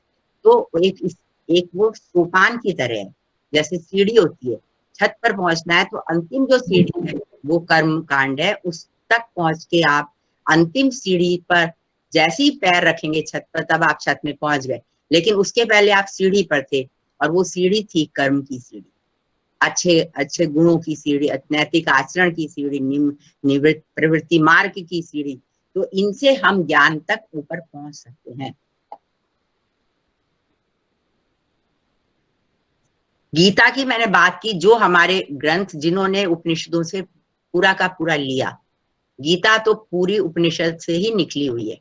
आपने एक श्लोक सुना होगा, सर्वोपनिषदो गावो दुग्धा गोपाल नंदना पार्थो वत्स सुधीर भोक्ता दुग्धम गीतामृतम महत। सारे उपनिषद तो इकट्ठे करो, वो हैं गाय, उससे निकालेंगे दूध। कौन निकालेंगे? श्री कृष्ण निकालेंगे, क्योंकि वो गोप है। और किसके निमित्त निकालेंगे? अर्जुन के निमित्त निकालेंगे, क्योंकि अर्जुन वत्स है, बछड़ा है। और जो वो दूध निकलेगा उसका पान खाली वो बछड़ा नहीं करेगा, जैसे आज भी सारे लोग दूध पीते हैं, गाय का बच्चा ही नहीं पीता, तो वैसे ही गाय का बच्चा खाली दूध नहीं पिएगा, अर्जुन खाली दूध नहीं पिएगा, अर्जुन के माध्यम से सारे लोग उस अमृत का पान करेंगे। तो गीता जो है that is meant for each and everyone, लेकिन वो दी गई है अर्जुन को, क्योंकि अर्जुन जो है वो बहुत सुपात्र होने लगा, वो उसको समझेगा, उसको ग्रहण करेगा, अपने पास रखेगा, क्योंकि जब वो रखेगा तभी तो दूसरे को देगा ना, जो हमने परंपरा की बात की है। तो आखिर ऐसा व्यक्ति ढूंढना चाहिए जो कि उसको ग्रहण पूरी तरह से कर ले, अपनी झोली में पूरा भर ले। तो जब भर लेगा तो दूसरे को समा दे सकता है। तो ये उपनिषदों का सार बताया गया गीता को, और गीता में आपने 18 अध्याय के 18 अध्यायों के अंत में उसको उपनिषद ही कहा जा रहा है। सारे चैप्टर्स का नाम ही उपनिषद लिखा हुआ है। और उपनिषद का मतलब क्या है कि जिसमें ब्रह्म ज्ञान दिया गया है, ब्रह्म की विद्या है जो। और अगर कोई आपसे कहे कि इसमें कैसे ब्रह्म विद्या है, तो आप कह सकते हैं कि गीता में सब, एक ध्यान से अगर आपने देखा होगा तो जहां पर श्री कृष्ण उवाच होता है, पूरे महाभारत में श्री कृष्ण उवाच होगा, लेकिन यहाँ पर श्री भगवान उवाच लिखा हुआ है। तो भगवान 18 अध्यायों में भगवान उवाच लिखा हुआ, संजय उवाच भगवान, तो भगवान उवाच। तो अगर वो ब्रह्म विद्या इसीलिए है क्योंकि वहां पर भगवान स्वयं बोल रहे हैं। तो जैसे मंत्र होते हैं वेद के, वैसे ही उनका स्तर हो गया, उसी तरह के हाई लेवल के वो हो गए, इसलिए उनको ब्रह्म विद्या या कि उपनिषद कहा जाने लगा। फिर अद्वैत वेदांत, मैंने आपको बताया था कि अद्वैत वेदांत और द्वैत वेदांत ये सब उसी उपनिषद से निकले। अद्वैत के लिए तो आपको बहुत सारे मंत्र मिल ही जाएंगे, एक वाला जहां पर एक की बात हो रही है, जो सब में एक को देखता है, एक में सबको देखता है, ईशावास्य उपनिषद में है, बहुत सारे उपनिषदों में ऐसा मिलेगा। लेकिन द्वैत वाले भी उसमें ढूंढ लेते हैं। आपने एक मंत्र याद करा होगा, द्वासुपर्णा सयुजा सखाया, एक पेड़ पर दो पक्षी बैठे हैं, दोनों एक से दिखाई देते हैं, दोनों के पंख वंख सब सुंदरता सब बराबर है, लेकिन उनमें से एक जो है वो फल को खा रहा है, पिप्पलम स्वादु अत्ति, एक तो स्वाद पूर्वक पिप्पल के फल को खा रहा है। पिप्पल का पेड़ है ना, तो उसका जो फल होता है उसको पिप्पल कहते हैं, पिप्पल, तो वो खा रहा है, और दूसरा जो है वो खा नहीं रहा है, चुपचाप बैठा हुआ है, उसको देख रहा है। तो ये जो देख रहा है वो तो साक्षी ब्रह्म है, आत्मा परमात्मा है, और जो खा रहा है भोग कर रहा है वो आत्मा है। तो आत्मा भोग कर रहा है, ये कैसा अजीब सा लग रहा है? नहीं, अजीब सा नहीं है, क्योंकि उपनिषद में ये अच्छे से क्लियर किया गया है। लोगों को ये बात में बड़ा कंफ्यूजन होता है कि आत्मा कैसे भोगता है। वास्तव में आत्मा ही भोगता है जब वो मन, इंद्रिय इत्यादि से संयुक्त होता है। जैसे हम लोगों का आत्मा है, हम लोगों का आत्मा ही तो भोग रहा है, शरीर तो बार बार बदल रहे हैं, लेकिन बार बार आत्मा को ही तो भोगना पड़ रहा है, जो उसने कर्म किए होंगे उसका जो भी फल होगा वो आत्मा। तो जब वो इंद्रिय मन इत्यादि से संयुक्त होता है, ऐसा आत्मा भोग करता है, और जब इनसे मुक्त हो जाएगा तब वो परमात्मा हो जाएगा, तब वो साक्षी हो जाएगा। तो द्वैतवाद जो है उसके मंत्र भी इसमें दिखाई देते हैं। जब शंकराचार्य इस मंत्र की व्याख्या करने पड़ी उनको, क्योंकि वो अद्वैतवादी हैं, तो उन्होंने इस पूरे मंत्र को अद्वैतवाद से कर दी व्याख्या। आपने सुना होगा शंकराचार्य और मंडन मिश्र का शास्त्रार्थ हुआ था। मंडन मिश्र द्वैतवादी थे क्योंकि वो कर्मकांडी थे। जो भी कर्मकांडी होगा, कर्मवादी होगा, वो हमेशा द्वैतवादी होगा, और जो ज्ञानवादी होगा वो अद्वैतवादी होगा, क्योंकि जो ज्ञानवादी है वो आत्मा ही को ब्रह्म मानता है, और जो कर्मवादी है वो कर्ता मानता है। और कर्ता जो है वो जब तक कर्ता भाव है तब तक दो का भाव है कि मैं करता हूँ, कर्ता अहम इति मन्यते। तो ये फिलॉसफी इसमें है। तो कहने का मतलब है, जो शंकराचार्य और मंडन मिश्र का जब डिबेट हो रहा था, शास्त्रार्थ हो रहा था, तो उसमें यही मंत्र प्रमुख था, द्वासुपर्णा सयुजा सखाया, और वो अपने अनुसार उसका अर्थ कर रहे थे और वो अपने अनुसार अर्थ कर रहे थे। तो ये बड़ा मतलब जितने भी इसी तरह से रामानुज का विशिष्टाद्वैत है, जो भक्ति पर भी आ जाता है, तो उपनिषद में आपको बहुत सारे भक्ति के ही मंत्र दिखाई देते हैं, थोड़े थोड़े ऐसे निकाले जा सकते हैं कि वो जो उसमें जिसकी श्रद्धा होती है, आत्मा उसी को मिलता है, ब्रह्म उसी को मिलता है। इस तरह से सांख्य की बात हमने की, एक तो कुछ छोटा मोटा देखा जा सकता है क्या, सांख्य दर्शन का सिद्धांत इसमें उपनिषदों से निकल रहा है क्या।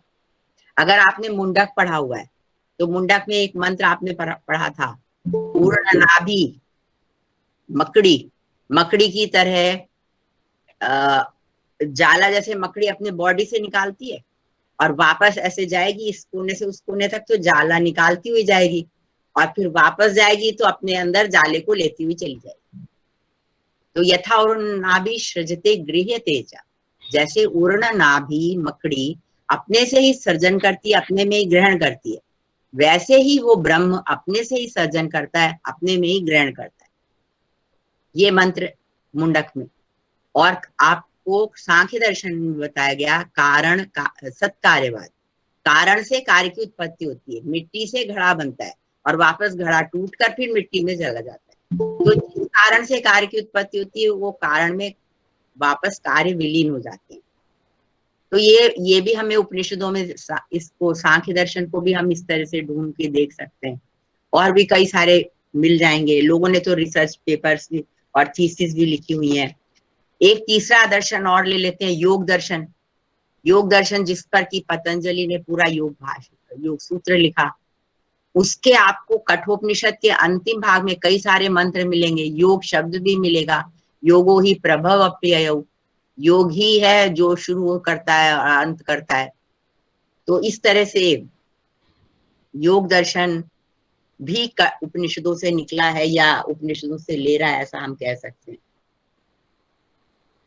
एक और बात है इसकी कि उपनिषदों में जो हमने देखी और इंटरेस्टिंग भी है, वो आख्यानों के माध्यम से, रूपक के माध्यम से कुछ कुछ दृष्टांत देकर कठिन बातों को समझाते हैं। फॉर एग्जाम्पल केनोपनिषद में यक्ष उपाख्यान है। यक्ष की कहानी पहले उन्होंने बता दिया कि जो मन को मनन कराता है, जो आंख को दिखाता है, जो कान को सुनाता है, वही तो ब्रह्म है। आत्मानम, उसी को आत्मा समझो, उसी को ब्रह्म समझो, तद ब्रह्म इति विद्धि, उसी को ब्रह्म समझो। 2 चैप्टर्स में ये बताया। उसके बाद तीसरे और चौथे में यक्ष उपाख्यान दिया गया। एक यक्ष है, वो आकाश में उदित हुआ, कुछ रोशनी जैसा है, समझ नहीं आ रहा वो क्या है। तो देवता नीचे चमत्कृत हो रहे हैं कि ये है क्या, तो पता लगाना चाहते हैं। तो सबसे पहले अग्नि को भेजते हैं। तो अग्नि जी गर्भ में वहां तक पहुंचते हैं और वो उसको कहते हैं कि मैं, तुम कौन हो? तो कहता है मैं जातवेदस हूँ, मुझे तो सारी दुनिया जानती है, तुम नहीं जानते। तो यक्ष कहता है अच्छा तुम जातवेदस हो, अग्नि हो तुम, तो ये तिनका रखा है, इसको जरा जला के दिखाओ। अग्नि उसकी तरफ तेजी से जाता है, मगर वो जला नहीं पाता, लज्जित हो जाता है और लौट आता है।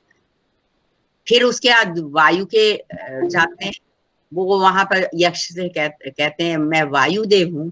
तो कहते हैं कौन वायुदेव? तो वो कहते हैं मैं मातृश्वा हूँ, सारी दुनिया मुझे जानती है, मैं सब जगह फैला हुआ हूँ, तुम नहीं जानते। कहता है नहीं। तो अच्छा तुम हवा उड़ा सकते हो, चलो इस तिनके को उड़ा के दिखाओ। तो वो तिनके को उड़ाने की कोशिश करते हैं, वो नहीं उड़ता है, फिर वो लज्जित होता है, लौट आता है। तो तीसरे स्थान पर इंद्रदेव को भेजा जाता है और इंद्रदेव जाते हैं। तो वो जैसे ही उनको पूछता है तो इंद्र चुप हो जाते हैं।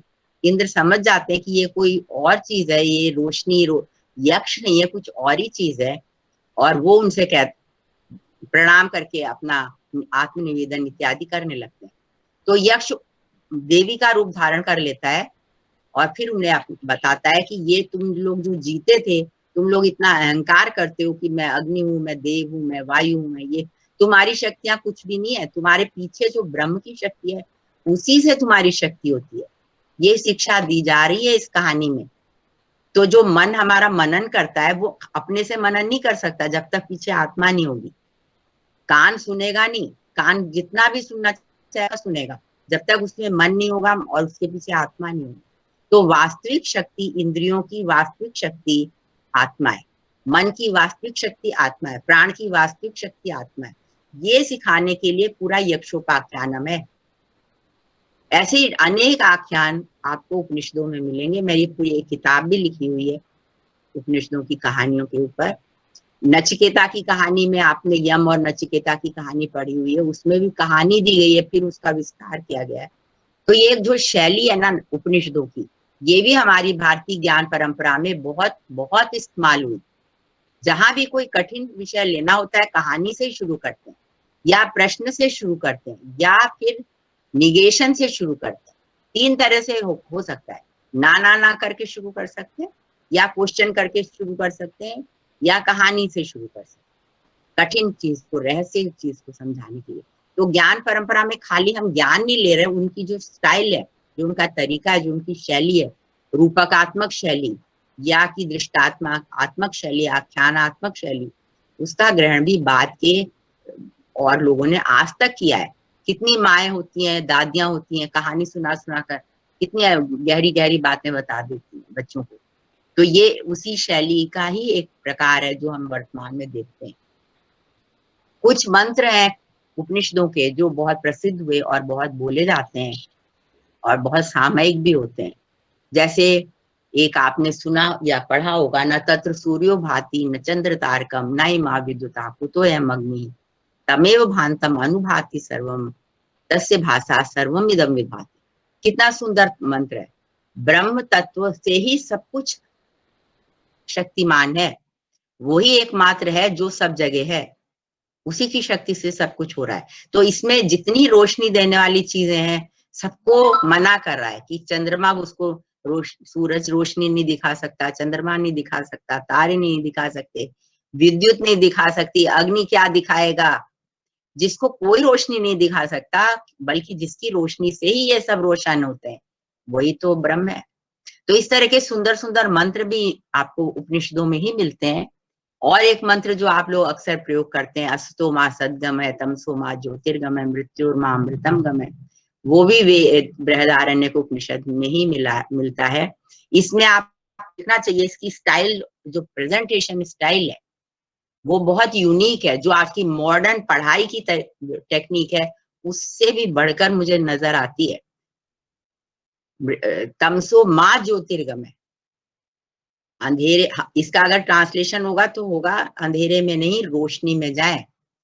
कोई कह देगा रोशनी में जाए अंधेरे में नहीं, नहीं, ये ट्रांसलेशन नहीं होगा। पहले वो मना कर रहा है अंधेरे में ना जाए रोशनी में जाए, तमसो मां ज्योतिर्गमय, ठीक है, अंधेरे में नहीं रोशनी में जाए, मृत्यु और मां अमृतम गमय, मृत्यु में नहीं अमरता में जाए, और असतो मां सदगमय, असत में नहीं सद में जाए। मतलब कि पहले निगेशन है, पहले निषेध किया गया है, फिर उसको प्रतिपादित किया गया है। तो यहाँ पर जो निषेध और प्रतिपादन है वो बहुत बहुत साइकोलॉजिकल तरीका है और साइंटिफिक भी है। जो हटानी है जिस चीज को, पहले उसको हटाएंगे ना, जब वो हट जाएगी, जगह खाली होगी, तभी तो दूसरी चीज आएगी। तो इसको विधि निषेधात्मक शैली कहते हैं, जो वेदों की शैली है, और वो यहाँ पर हमें दिखाई दे रही है। और इसी को इंग्लिश में do and don't dos and dos कहते हैं। जब माँ बच्चे को सिखाना शुरू करती है, 6 महीने का बच्चा ही चलो ले लो, वो कुछ टच करना चाहता है, उठाना चाहता है, बाल खींचना चाहता है, चेन उसकी पकड़ता है, तो वो कहती है नहीं नहीं नहीं नहीं, यहीं से शुरू होती है पढ़ाई, उसकी नहीं से शुरू होती है, ये नहीं करो, ये नहीं करो, ये नहीं करो। तो पहले ना वाली चीजें होंगी, ना वाली चीजों के बाद हाँ वाली चीजें होंगी। तो ये उपनिषद का आपका जो मंत्र था, ये हमें ये शिक्षा देता है। आपका जो आदर्श वाक्य है, झंडे में लगा हुआ है, हमारा जो मुद्रा में लगा हुआ है, देश की राष्ट्रीय मुद्रा है, असतो मां सद्गमय, क्या है, सत्यमेव जयते, ये है ना, सत्यमेव जयते। तो इसका पूरा मंत्र क्या है, सत्यमेव जयते नानृतम, सत्य ही जीतता है, झूठ नहीं। यहां तक है ये मंत्र, उसका थोड़ा सा हिस्सा ले लिया गया है। इसमें भी पहले उसने कहा एक चीज और फिर उसको दूसरी चीज को मना किया, झूठ नहीं, सच में जाओ, सच ही जीतता है, झूठ नहीं जीतता है। तो आधा लेना नहीं है, आधा लेना गलत है, मतलब दोनों पक्ष लेने चाहिए, क्या करना है क्या नहीं करना है, ये दोनों इंपॉर्टेंट है। अब ध्यान से इसको सोचिएगा तो समझ में आएगा।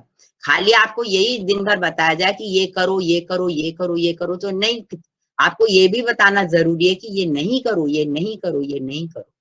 तो शिक्षा के ये दोनों स्वरूप उपनिषदों ने प्रतिपादित किए थे, जो बहुत साइकोलॉजिकल हैं, साइंटिफिक हैं, और इन दोनों का ही महत्व है, इसको ध्यान रखना चाहिए।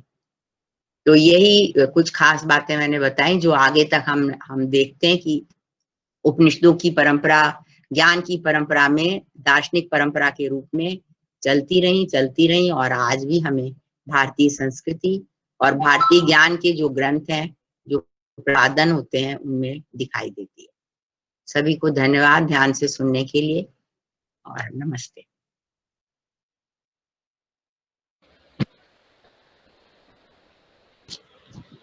धन्यवाद मैम। प्रश्न है आपसे सुचित्रा। धन्यवाद। हाँ, धन्यवाद मैम। आपका उद्बोधन अत्यंत ही ज्ञानवर्धक था। आपके माध्यम से उपनिषद संबंधित अत्यंत सारगर्भित एवं सुंदर विवेचन सुनने को मिला। मैम, श्रावण पूर्णिमा का शुभ दिन एवं आपके सत्वचनों का संयोग ऐसा संभव हो पाया, यह हमारा सौभाग्य है। अब मैं सभी श्रोताओं से निवेदन करती हूँ कि वे अपना प्रश्न चैट बॉक्स में या लाइव भी पूछ सकते हैं। लाइव पूछे तो अधिक अच्छा रहेगा। चैट बॉक्स, हाँ, जिनका प्रश्न पूछ सकते हैं, लाइव आकर पूछ लीजिए।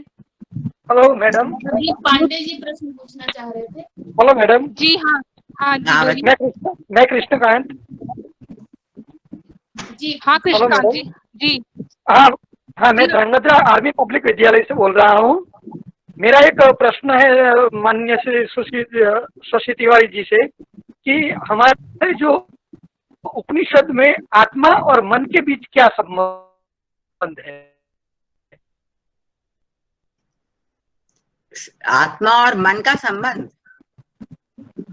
जी वैसे मैम। तो मैं वैसे अपना प्रश्न अगर दोहराता हूँ फिर से जी समझ में आ गया, कि मैंने हमारे माइक ऑन किया हुआ है। उपनिषदों में वो हमारे यहाँ हमारे आत्मा यहाँ और क्रम मन का बताया गया है। अगर आप क्या संबंध है?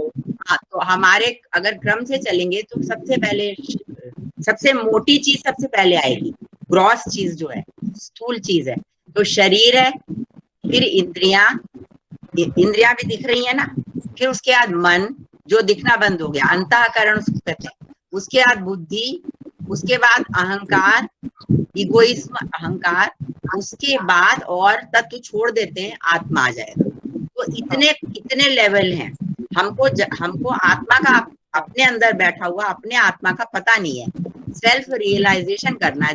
This is only knowledge. Knowledge is actually self realisation, nothing. अपने को जानना है।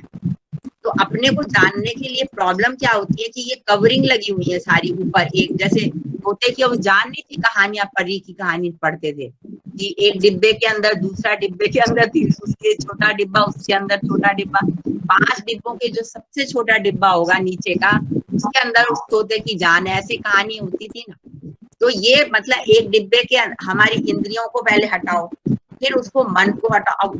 मन जो है बुद्धि को, तो होना चाहिए कि ये एक दूसरे को कंट्रोल में करें। जो बड़े वाले ऊपर वाले, बड़े वाले नीचे वाले को कंट्रोल करें।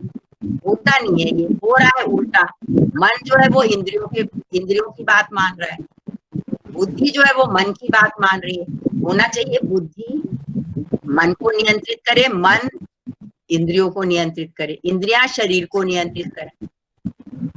तो आपको डायरेक्ट आत्मा से मन का संबंध नहीं है, बीच में और चीजें भी हैं, उनको लाना पड़ेगा, तब संबंध हो जाएगा।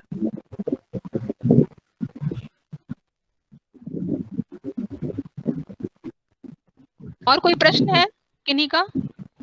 मैडम जी, मैडम मैं बात कर रहा हूँ। हाँ, मैं बात कर रहा हूँ, डॉक्टर विनोद तिवारी हूँ। नमस्कार। हाँ नमस्कार जी मैडम, नमस्कार कर रहा हूँ, डॉक्टर विनोद तिवारी, अभिनंदन कर रहा हूँ। आप अभी बहुत उदाहरण दिया था हेलो। हाँ बोलिए।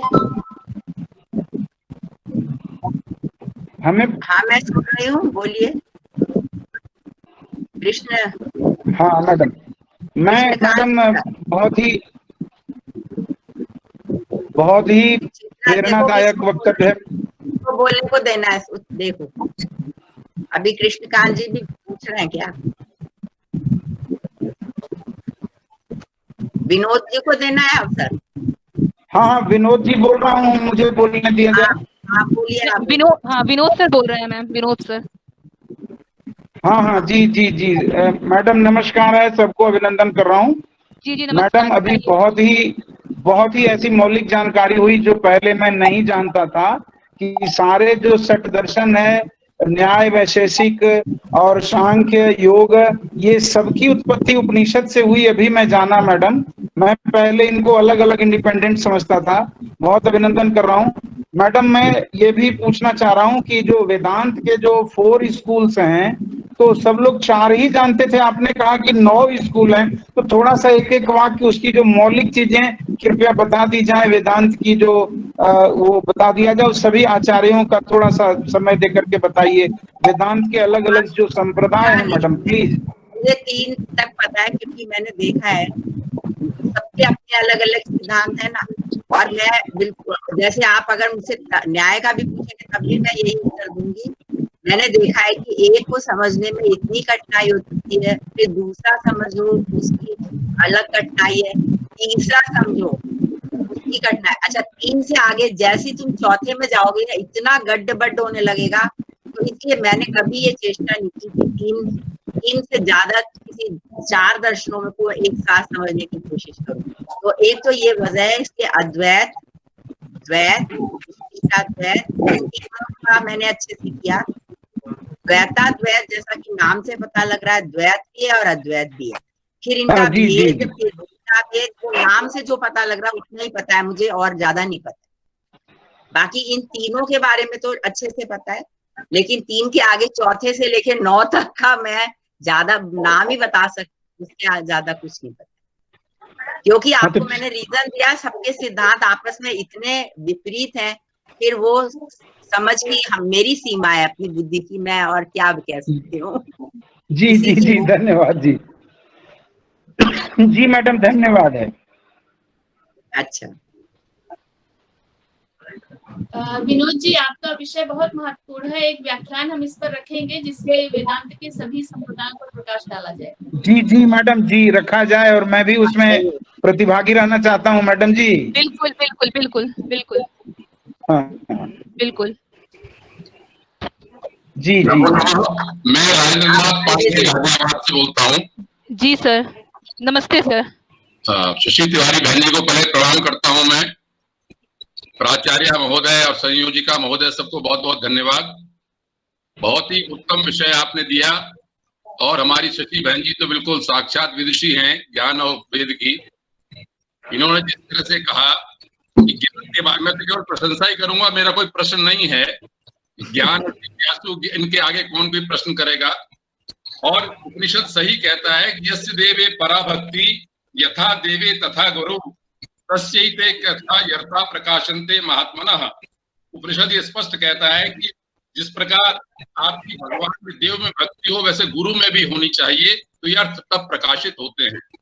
इसी तरह से कठ भी कहता है कि पहले विश्वास होना चाहिए, अस्तित्व उपलब्धव्य तत्व भावे न चोभयो।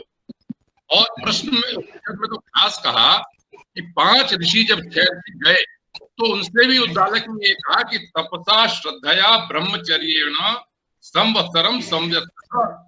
तपसा, तप के द्वारा, ब्रह्मचर्य और श्रद्धा के द्वारा 1 वर्ष तक रहो, तब उनको कहा। तो हमारी शशि बहन जी ने सही कहा कि योग्य शिष्य को गुरु ढूंढता है और उसी स्तर से बताता है, और उपनिषद तो वास्तव में ज्ञान की पराकाष्ठा है। मैं शशि तिवारी जी को प्रणाम करता हूँ और आप सबका अभिनंदन करता हूँ। हाँ पांडे जी, धन्यवाद, आपने अच्छा पक्ष दिखाया मुझे। लेकिन आपने सुचित्रा नहीं, आप आए उसके लिए आपको धन्यवाद। धन्यवाद। हाँ प्रदीप पांडे जी, आप कुछ पूछना चाह रहे हैं? मैम जी, गायत्री तिवारी हो, ये तो बहुत दूर कहीं रहती है, द्वैत का इलाहाबाद के गांव में रहती है आजकल। ये दिल्ली यूनिवर्सिटी छोड़ के छुट्टियों में सब लोगों को जाना पड़ा ना। हाँ बोलो गायत्री, कुछ पूछना है? हाँ गायत्री, प्रश्न पूछिए गायत्री। हाँ, जैसे एक श्लोक आपने बताया, 1 मिनट में अनम्यूट कैसे होगा? एक करके पूछिए। हाँ, दूसरे माइक लोग बंद कर दें। आप सभी माइक म्यूट कर दीजिए। गायत्री, गायत्री प्रश्न पूछिए। विनोद, आप अपने माइक बंद कर दें। विनोद, प्रदीप अपने माइक बंद कर दें। के बाद प्रदीप जी प्रश्न पूछेंगे, पहले गायत्री जी। हाँ गायत्री बोलो। जी मैम, जैसे आपने द्वैतवाद के लिए एक श्लोक बताया, द्वार सुपर्णा संयुजा सखाया, क्या ऐसे अद्वैतवाद को बताने के लिए भी कोई श्लोक हमें प्राप्त हो सकता है क्या? ये विषय बहुत अद्वैत के तो भरे पड़े, अद्वैत के तो भरे पड़े। ईशावास्य में चले जाओ, यस्तु सर्वाणि भूतानि आत्मनेव अनुपश्यति सर्वभूतेषु च आत्मानं ततो न विजुगुप्सति। सब में एक को देखता है, एक में सबको देखता है। तो जहाँ भी एक वाला आ रहा है वही है, वो अद्वैत है ना। बहुत है, एक के तो बहुत है। Thank you ma'am. एक लिंक भेजा हूँ, देखिए उपनिषद वाला चल रहा है। हाँ प्रदीप पांडे जी पूछ सकते हैं प्रश्न? जी मैडम। हाँ प्रदीप पांडे जी पूछिए। जी, मैं ये पूछना चाह रहा हूँ, द्वार सुपर्णा वाला जो श्लोक मैडम ने बताया है, इसमें 2 मित्र हैं, तो ब्रह्म का रूप कौन सा मित्र है और आत्मा का रूप कौन सा मित्र है? मैं लिंक भेज दिया, देखिए। ये है, आपने बोला कि दोनों, एक कुछ और बोला था ना, 2 मित्र, तो ठीक है, दो मित्र वो मेरे ख्याल से कृष्ण और सुदामा है। अच्छा, और उसमें आत्मा का रूप कौन है और ब्रह्म तो का उसमें रूप कौन है? उसमें आगे यही तो कहा गया, एक खाता है एक नहीं खाता, देखता रहता है। अभी चाक्षी थी, हाँ तो एक स्वाद पूर्वक खाता है, एक अनशनन अभी चाक्षी थी, एक बिना खाए हुए उसको देखता रहता है। तो जो हाँ खाता है वो आत्मा है और जो नहीं खाता है वो ब्रह्म है। और जी मैडम। आपका ये सुदामा कृष्ण वाला मुझे अच्छा लगा। मैं तो बहुत प्रसन्न हो रही हूँ कि ज्ञान परंपरा में चलो काव्य तक जा रहे हैं ये लोग उपनिषदों को लेके, बहुत अच्छी बात। मैडम एक रामजी उपाध्याय जी ने लिखा है द्वासुपर्णा नाम का उपन्यास, उसमें उन्होंने कृष्ण और सुदामा का ही उदाहरण दिया है। हाँ हाँ, क्यों नहीं, कर सकते हैं। अच्छा, और मुझे ध्यान आ रहा है जो हिस्ट्री है, जो हम लोग की हड़प्पा की सिविलाइजेशन, उसमें भी एक मुद्रा मिलती है जिसमें वो दो पक्षियों की ऐसी फोटो है, उसको भी कहते हैं द्वासुपर्णा। तो वो वहां पर हड़प्पन सभ्यता ही वैदिक सभ्यता थी, ये सिद्ध करने के लिए उसका प्रयोग किया जाता है। जी मैडम, तो रामजी उपाध्याय जी ने सुदामा को ही ब्रह्म बताया है और कृष्ण को आत्मा का रूप बताया था, इसलिए मैं इसको क्लियर करना चाह रहा था। नहीं, वो नहीं हो सकता, इतना नहीं कर सकते हम। मतलब मैं नहीं मान पाऊंगी, बाकी उनकी मर्जी। ठीक है, थैंक यू मैडम। मैम मुझे सिर्फ 2 मिनट चाहिए मैम के बारे में कुछ कहने के लिए, क्या मिल सकता है? मधुसूदन द्विवेदी जी कुछ कहेंगे आप? जी साहब, ये जैसे आपने द्वासुपर्णा से जो सखाया ये मंत्र की व्याख्या करी, तो जैसे गीता जी में है द्वाभिमौ पुरुषो लोके क्षरश्चाक्षर एव च, उत्तमा पुरुषस्त्वन्या, तो इसमें तो 2 ये बता दिए और तीसरे एक अन्य और बता दिए, तो ये तीसरे कौन है? तो एक हमारे यहाँ त्रैतवाद भी है ना, ये वो मंत्र उनके लिए अच्छा मान लिया जाएगा। अच्छा, आप ये देखो, मैंने एक और वाद नहीं बताया, त्रैतवाद भी एक है। तीन को मानते हैं, और ये जो द्वासुपर्णा मंत्र है वो त्रैतवाद भी यूज कर रहा है। वो जो पेड़ है ना जिस पर 2 पक्षी बैठते हैं, तो वो पेड़ को तीसरा ले लेते हैं, प्रकृति मान लेते हैं। तो त्रैतवाद जो चलता है, स्वामी दयानंद जिसके सपोर्टर हैं, तो वो भी इसी में से निकल रहा है। यही तो मंत्रों की खास बात है। आपको ये, मैं तो हैरान, वैदिक मंत्र जो हमारे दृष्टा ऋषि हैं उनके ऊपर हो जाती हूँ कि वो इतने अर्थ उसमें हैं कि जितने चाहे निकाल लो, जितने अर्थ चाहे निकाल लो। और अभी खत्म नहीं हुआ, अभी और भी निकलेंगे, आगे के और भी लोग कोई ना कोई निकलेंगे भाष्यकार। मैंने भाष्यकारों पर एक बुक लिखी है, वैदिक भाष्यकारों पर, तो मैंने देखा नासदी जैसे मंत्र तो 20 भाष्य हो गए। 20 भाष्यों के बाद भी अभी उसमें गुंजाइश है और अभी निकल सकते हैं, क्योंकि जो असली अर्थ है वो अभी भी कुलानी है। तो ये तो वैदिक ऋषियों की महिमा है और कुछ नहीं। हाँ, गायत्री कुछ कहेंगे? गायत्री को फिर कुछ कहना है? गायत्री जी बोलिए, तुम्हारा माइक खुल। हाँ, हरिओम, मेरी आवाज आ रही है? जी गायत्री जी बताइए। हाँ बिल्कुल। मैम, मेरी मुलाकात मैम से 2015 में इलाहाबाद विश्वविद्यालय में मैंने मैम का व्याख्यान सुना था। तभी से मैं मैम के व्याख्यान, जब भी मुझे मतलब पता चलता है कि इस विषय पर मैम का व्याख्यान होगा, मैं पूरी कोशिश करती हूँ कि मैं मैम के व्याख्यान में उपस्थित रहूं। और सच में बिल्कुल मतलब कठिन से कठिन विषय को भी मैम इतने सरल शब्दों में और व्यवहारिक जीवन में ला के बताती हैं। बिल्कुल आज का दिन हमारा संस्कृत दिवस भी है और अच्छा दिन। आज का दिन सच में 2 उत्सव था, और मैम की व्याख्यान सुन के पूरा आज का दिन सर्व मैं एकदम कुशल हो गया और बहुत ही आनंद आया। बिल्कुल बिल्कुल बिल्कुल। अभी हम सबका गायत्री सुचित्रा का तुम्हारा काम कर रही है थोड़ी देर। धन्यवाद धन्यवाद गायत्री। Thank you ma'am. हाँ बिल्कुल। मैं कुछ कहूँ? हाँ जी हाँ जी। हाँ हाँ हाँ, मधु जी बोलिए।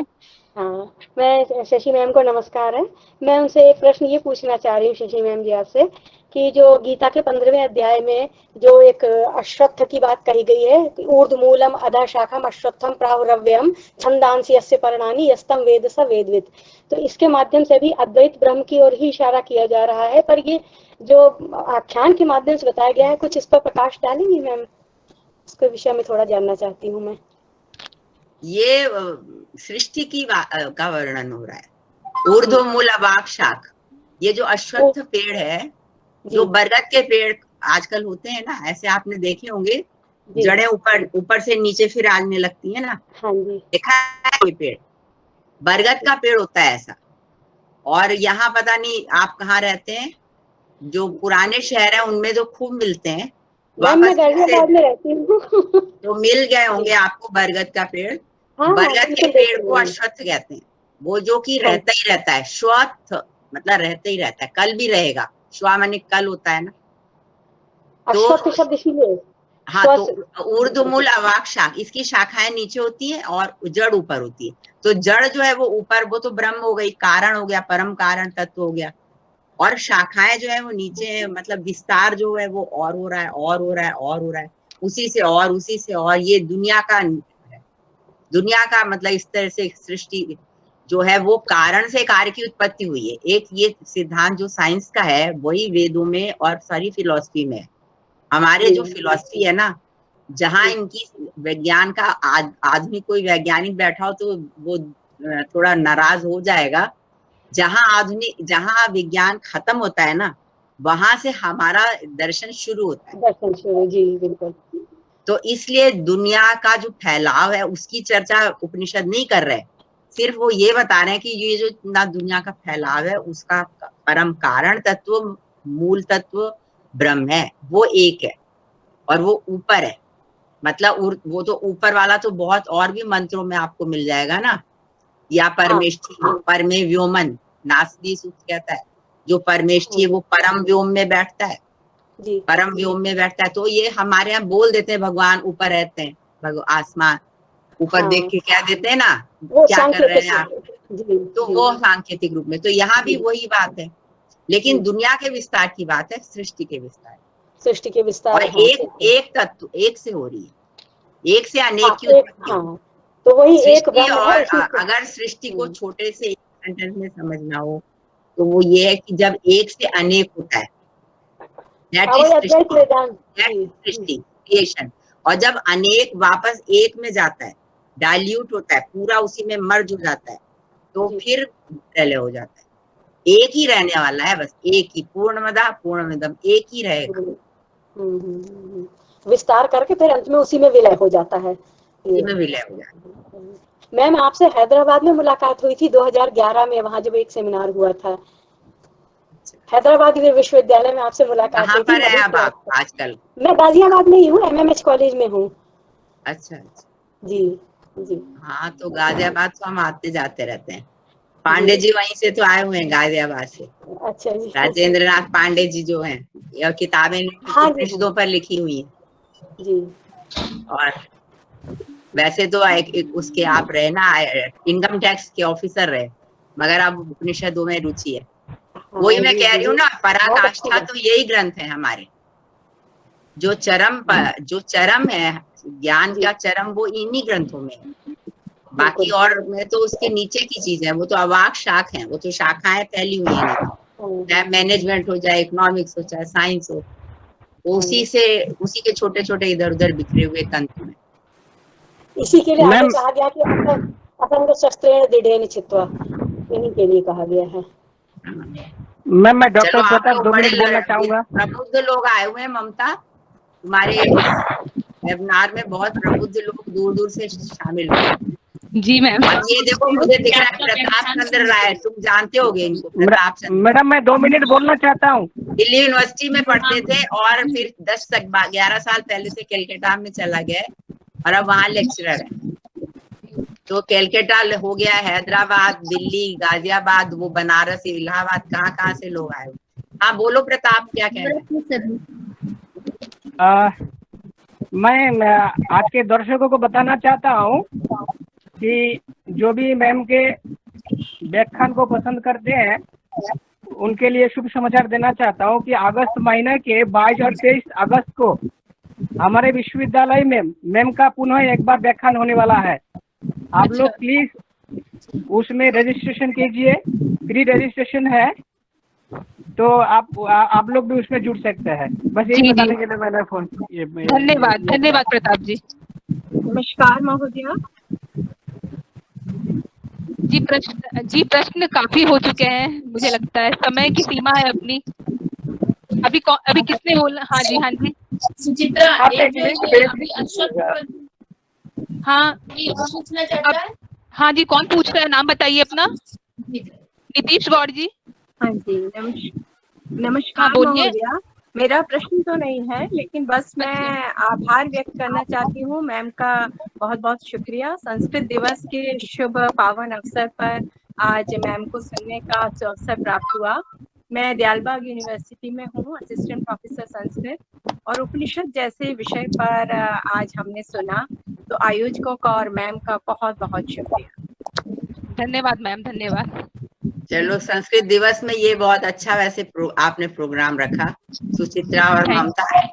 धन्यवाद। तो और सब जगह के ये पुराने लोग हमें देखने को मिल रहे हैं। तभी संस्कृत दिवस सचमुच में आज अच्छा स्मरणीय दिवस बन गया। बिल्कुल मैम, वेव्स के कॉन्फ्रेंसेस में आपको सुना था, आज इतने समय बाद सुना तो बहुत ही अच्छा लगा। बहुत बहुत शुक्रिया महोदया। थैंक यू, धन्यवाद। तो आपने जो हमारा ज्ञान की परंपरा, उस पर गर्व करने की बात है।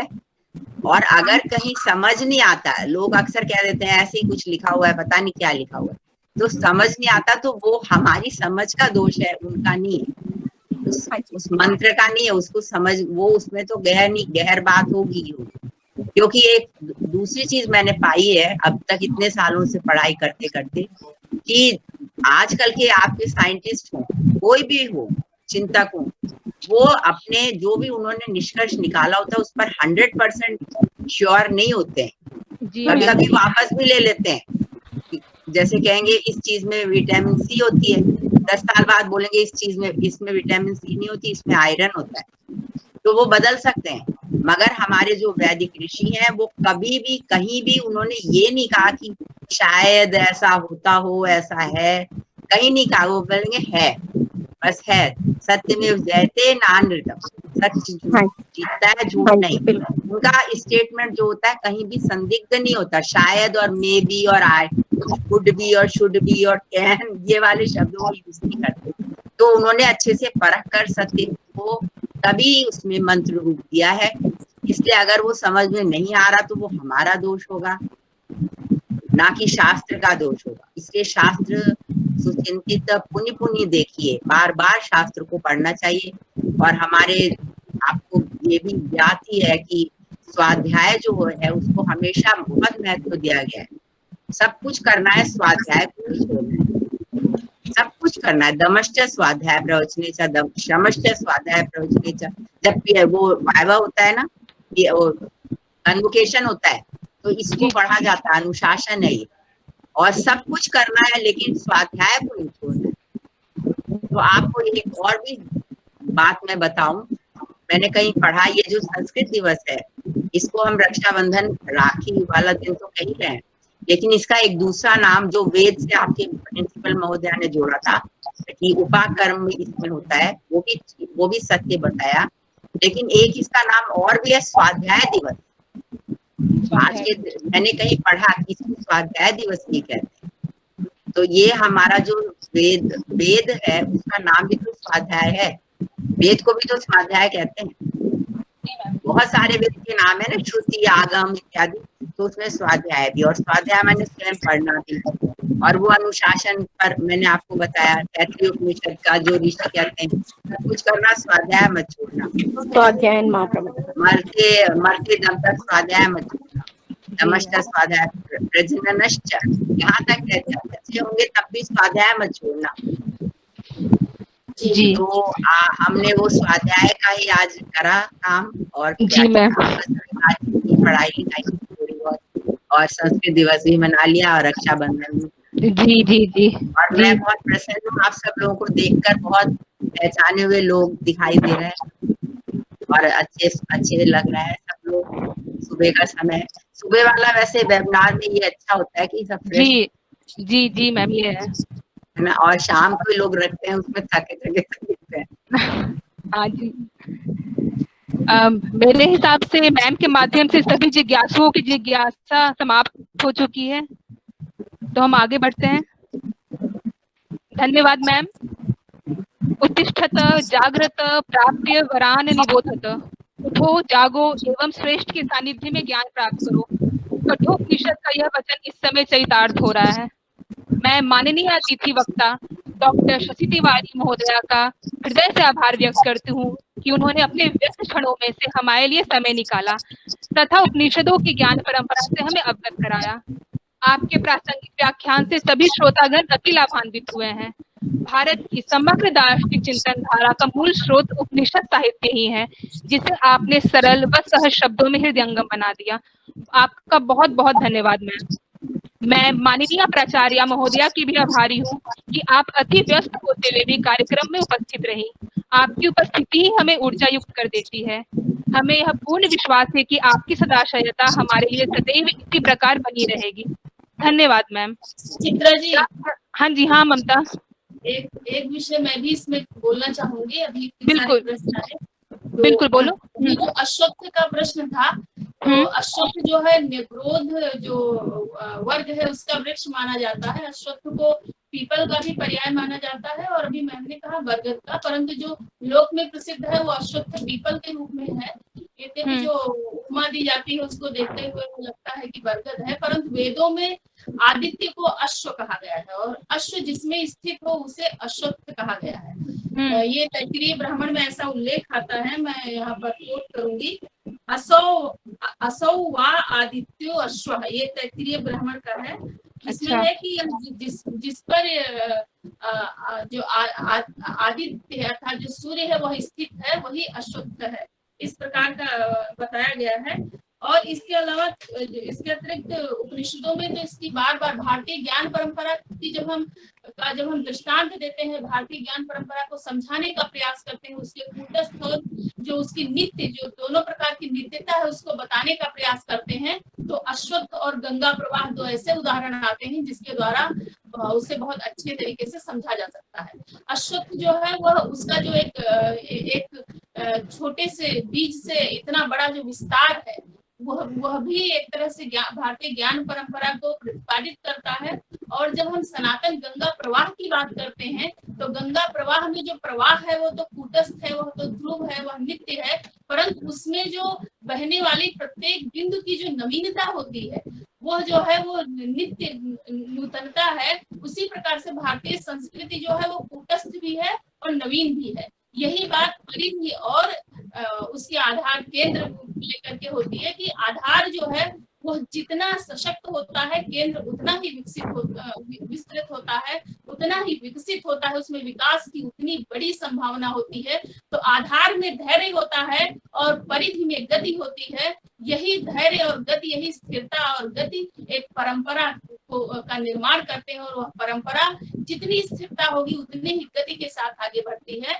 तो हमारी जो भारतीय ज्ञान परंपरा है, क्योंकि हमारी जो व्याख्यान माला है भारतीय ज्ञान परंपरा पर केंद्रित है और भारतीय ज्ञान परंपरा में आज हमने उपनिषद पर बात की, तो भारतीय ज्ञान परंपरा जो वेदों से निःसृत होकर के आज तक जिसकी अविकल और अविरल धारा प्रवाहित हो रही है वह इसलिए है क्योंकि वैदिक ऋषियों ने एक आधार प्रदान किया है जिसमें जितना अधिक जितना विस्तृत वितान हम तान सके उतना विस्तृत स्वयं को बना सकते हैं। विकास की उतनी संभावनाएं हैं और व्याख्या की भी उतनी संभावनाएं हैं, इसलिए इतने मत मतांतर बनते हैं और उसी में जाकर के अंतर्भूत हो जाते हैं। आप जो है एक मतभेद दिखता है, एक विचार में भेद दिखता है, एक दृष्टि भेद दिखता है, परंतु वह मन भेद नहीं होता, वह वैसा भेद नहीं होता है कि हम रहेंगे और तुम नहीं रहोगे। वह ऐसा भेद होता है कि आप भी हैं और हम भी हैं। भारतीय दार्शनिक परंपरा में हम देख सकते हैं जब हम सर्वदर्शन संग्रह की बात करते हैं जहाँ 16 दर्शनों का उल्लेख होता है वहां सबसे पहले हम चारवाक को रखते हैं और सबसे बाद में जिस दर्शन का वर्णन होता है वो अद्वैत वेदांत है। तो एक प्रकार से हम स्थूल से सूक्ष्म की तरफ जाते हैं और सभी को स्थान देने का प्रयास करते हैं। यह जो भारतीय चित्त और चेतना में यह जो रची बसी बात है कि हम दूसरों को भी सहन कर सकते हैं, जिसके कारण हमने समय समय पर दूसरों को अपने यहाँ आमंत्रित किया, उनको स्थान दिया और वो भारत में मिल करके भारतमय होकर के रह गए। तो यह जो औदार्य भाव, यह उदारता, ये समन्वय की भावना जो आती है हमारी परंपरा से आती है। यह ज्ञान परंपरा की देन है कि आज भी जब हम कभी कुछ ऐसा हमारे मस्तिष्क में विचार आता है, जहाँ पर ऐसा विचार आता है कि हमें रहना चाहिए, दूसरे को नहीं रहना चाहिए, चाहे वो धर्म के संदर्भ में हो, चाहे वो हमारे विचार के संदर्भ में हो, चाहे भावना के संदर्भ में हो, तो उस विचार के बाद हमारे मन में एक ग्लानि अवश्य उत्पन्न होती है कि हम किस तरफ जा रहे हैं, हम किस संकीर्णता की ओर जा रहे हैं। जो एक उदार मानस हमारी संस्कृति ने हमें प्रदान किया है, जो हमें रचा बसा है, जो हमारे पूर्वजों की सेवधि है, जो अभी तक प्रवाहित हो रही है, कहीं हम उसमें उससे संकीर्णता की तरफ तो नहीं जा रहे हैं। तो भारतीय ज्ञान परंपरा के उल्लेख का और उस पर बारंबार विचार करने का यही औचित्य है, ताकि हम यह जाने कि चाहे वो वस्त्र की बात हो, चाहे वेशभूषा की बात हो, चाहे विचार की बात हो, चाहे व्यवहार की बात हो, ज्ञान के विभिन्न धाराओं की बात हो, परंतु सभी को हम आत्मसात करते हुए चले हैं, सभी को हम कहीं ना कहीं स्थान देते हुए चले हैं। समाज की जितनी प्रवृत्तियां हैं उनको किसी न किसी नियमन में लाते हुए हमारे जो ऋषि हैं, हमारे जो पूर्वज हैं, हमारे जो चिंतक रहे हैं, वो आगे बढ़े हैं। आज पुनः उसी बात पर हमें चिंता और चिंतन करने की आवश्यकता है और उन मूल्यों के पुनर्प्रतिष्ठापना की आवश्यकता है जिनमें आज हम शरण होता हुआ देख रहे हैं और उनसे हमारा मन कभी न कभी व्यथित होता है। क्षणिक प्रवाह में प्रवाहित होकर के, क्षणिक प्रवाह में बह करके हम ऐसा बोल जाते हैं, ऐसा कह जाते हैं जो कि एक व्यक्ति के लिए हो सकता है सही हो, परंतु वो पूरी मानवता के लिए, देश के लिए और भारतीय संस्कृति के एक सनातन प्रवाह के लिए उचित नहीं अनुचित होता है। इन सारी बातों पर ध्यान रखने के लिए ही ये जो ध्यान आकर्षित कराने के लिए ही हमने ये भारतीय ज्ञान परंपरा जो व्याख्यान माला है प्रारंभ की है, जिसमें विभिन्न देश के विभिन्न भागों की जो ज्ञान परंपरा है, जैसे कश्मीर की ज्ञान परंपरा की यदि हम चर्चा करें तो आज वर्तमान में संस्कृत पढ़ने वालों के अतिरिक्त अन्य लोगों में बहुत कम ऐसे हैं जो जानते हैं कि कश्मीर की एक कितनी बड़ी विद्वत परंपरा रही है। भारतीय संस्कृति को कश्मीर की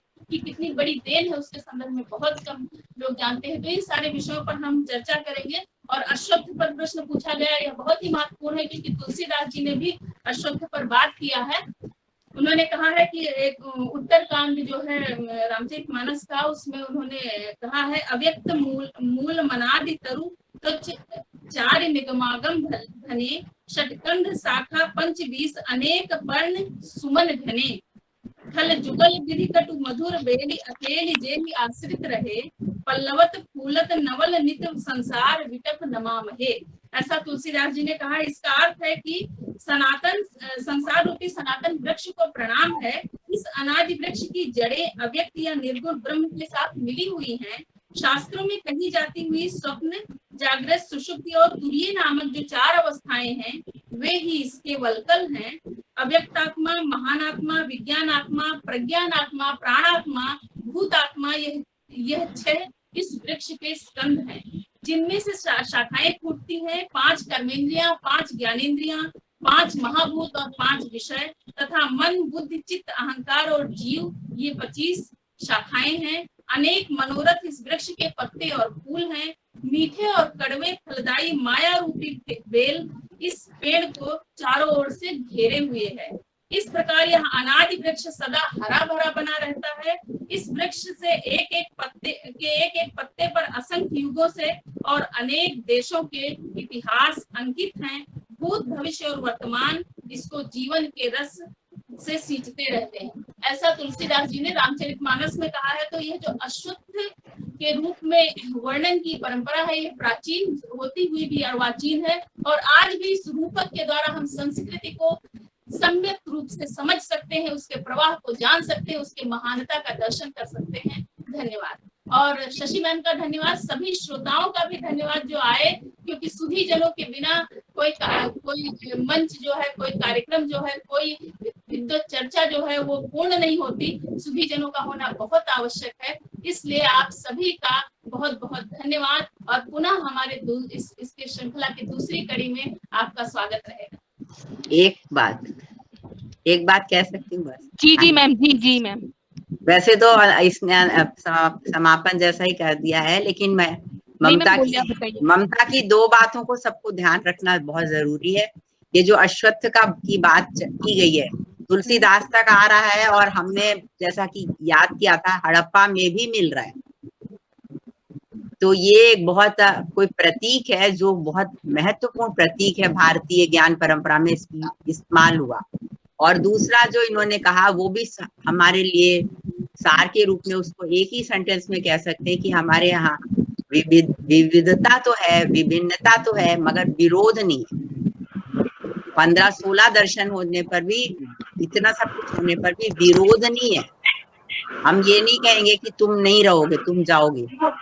तो ये बहुत ज्ञान परंपरा के बिल्कुल सार तत्व हैं जो स्मरणीय है।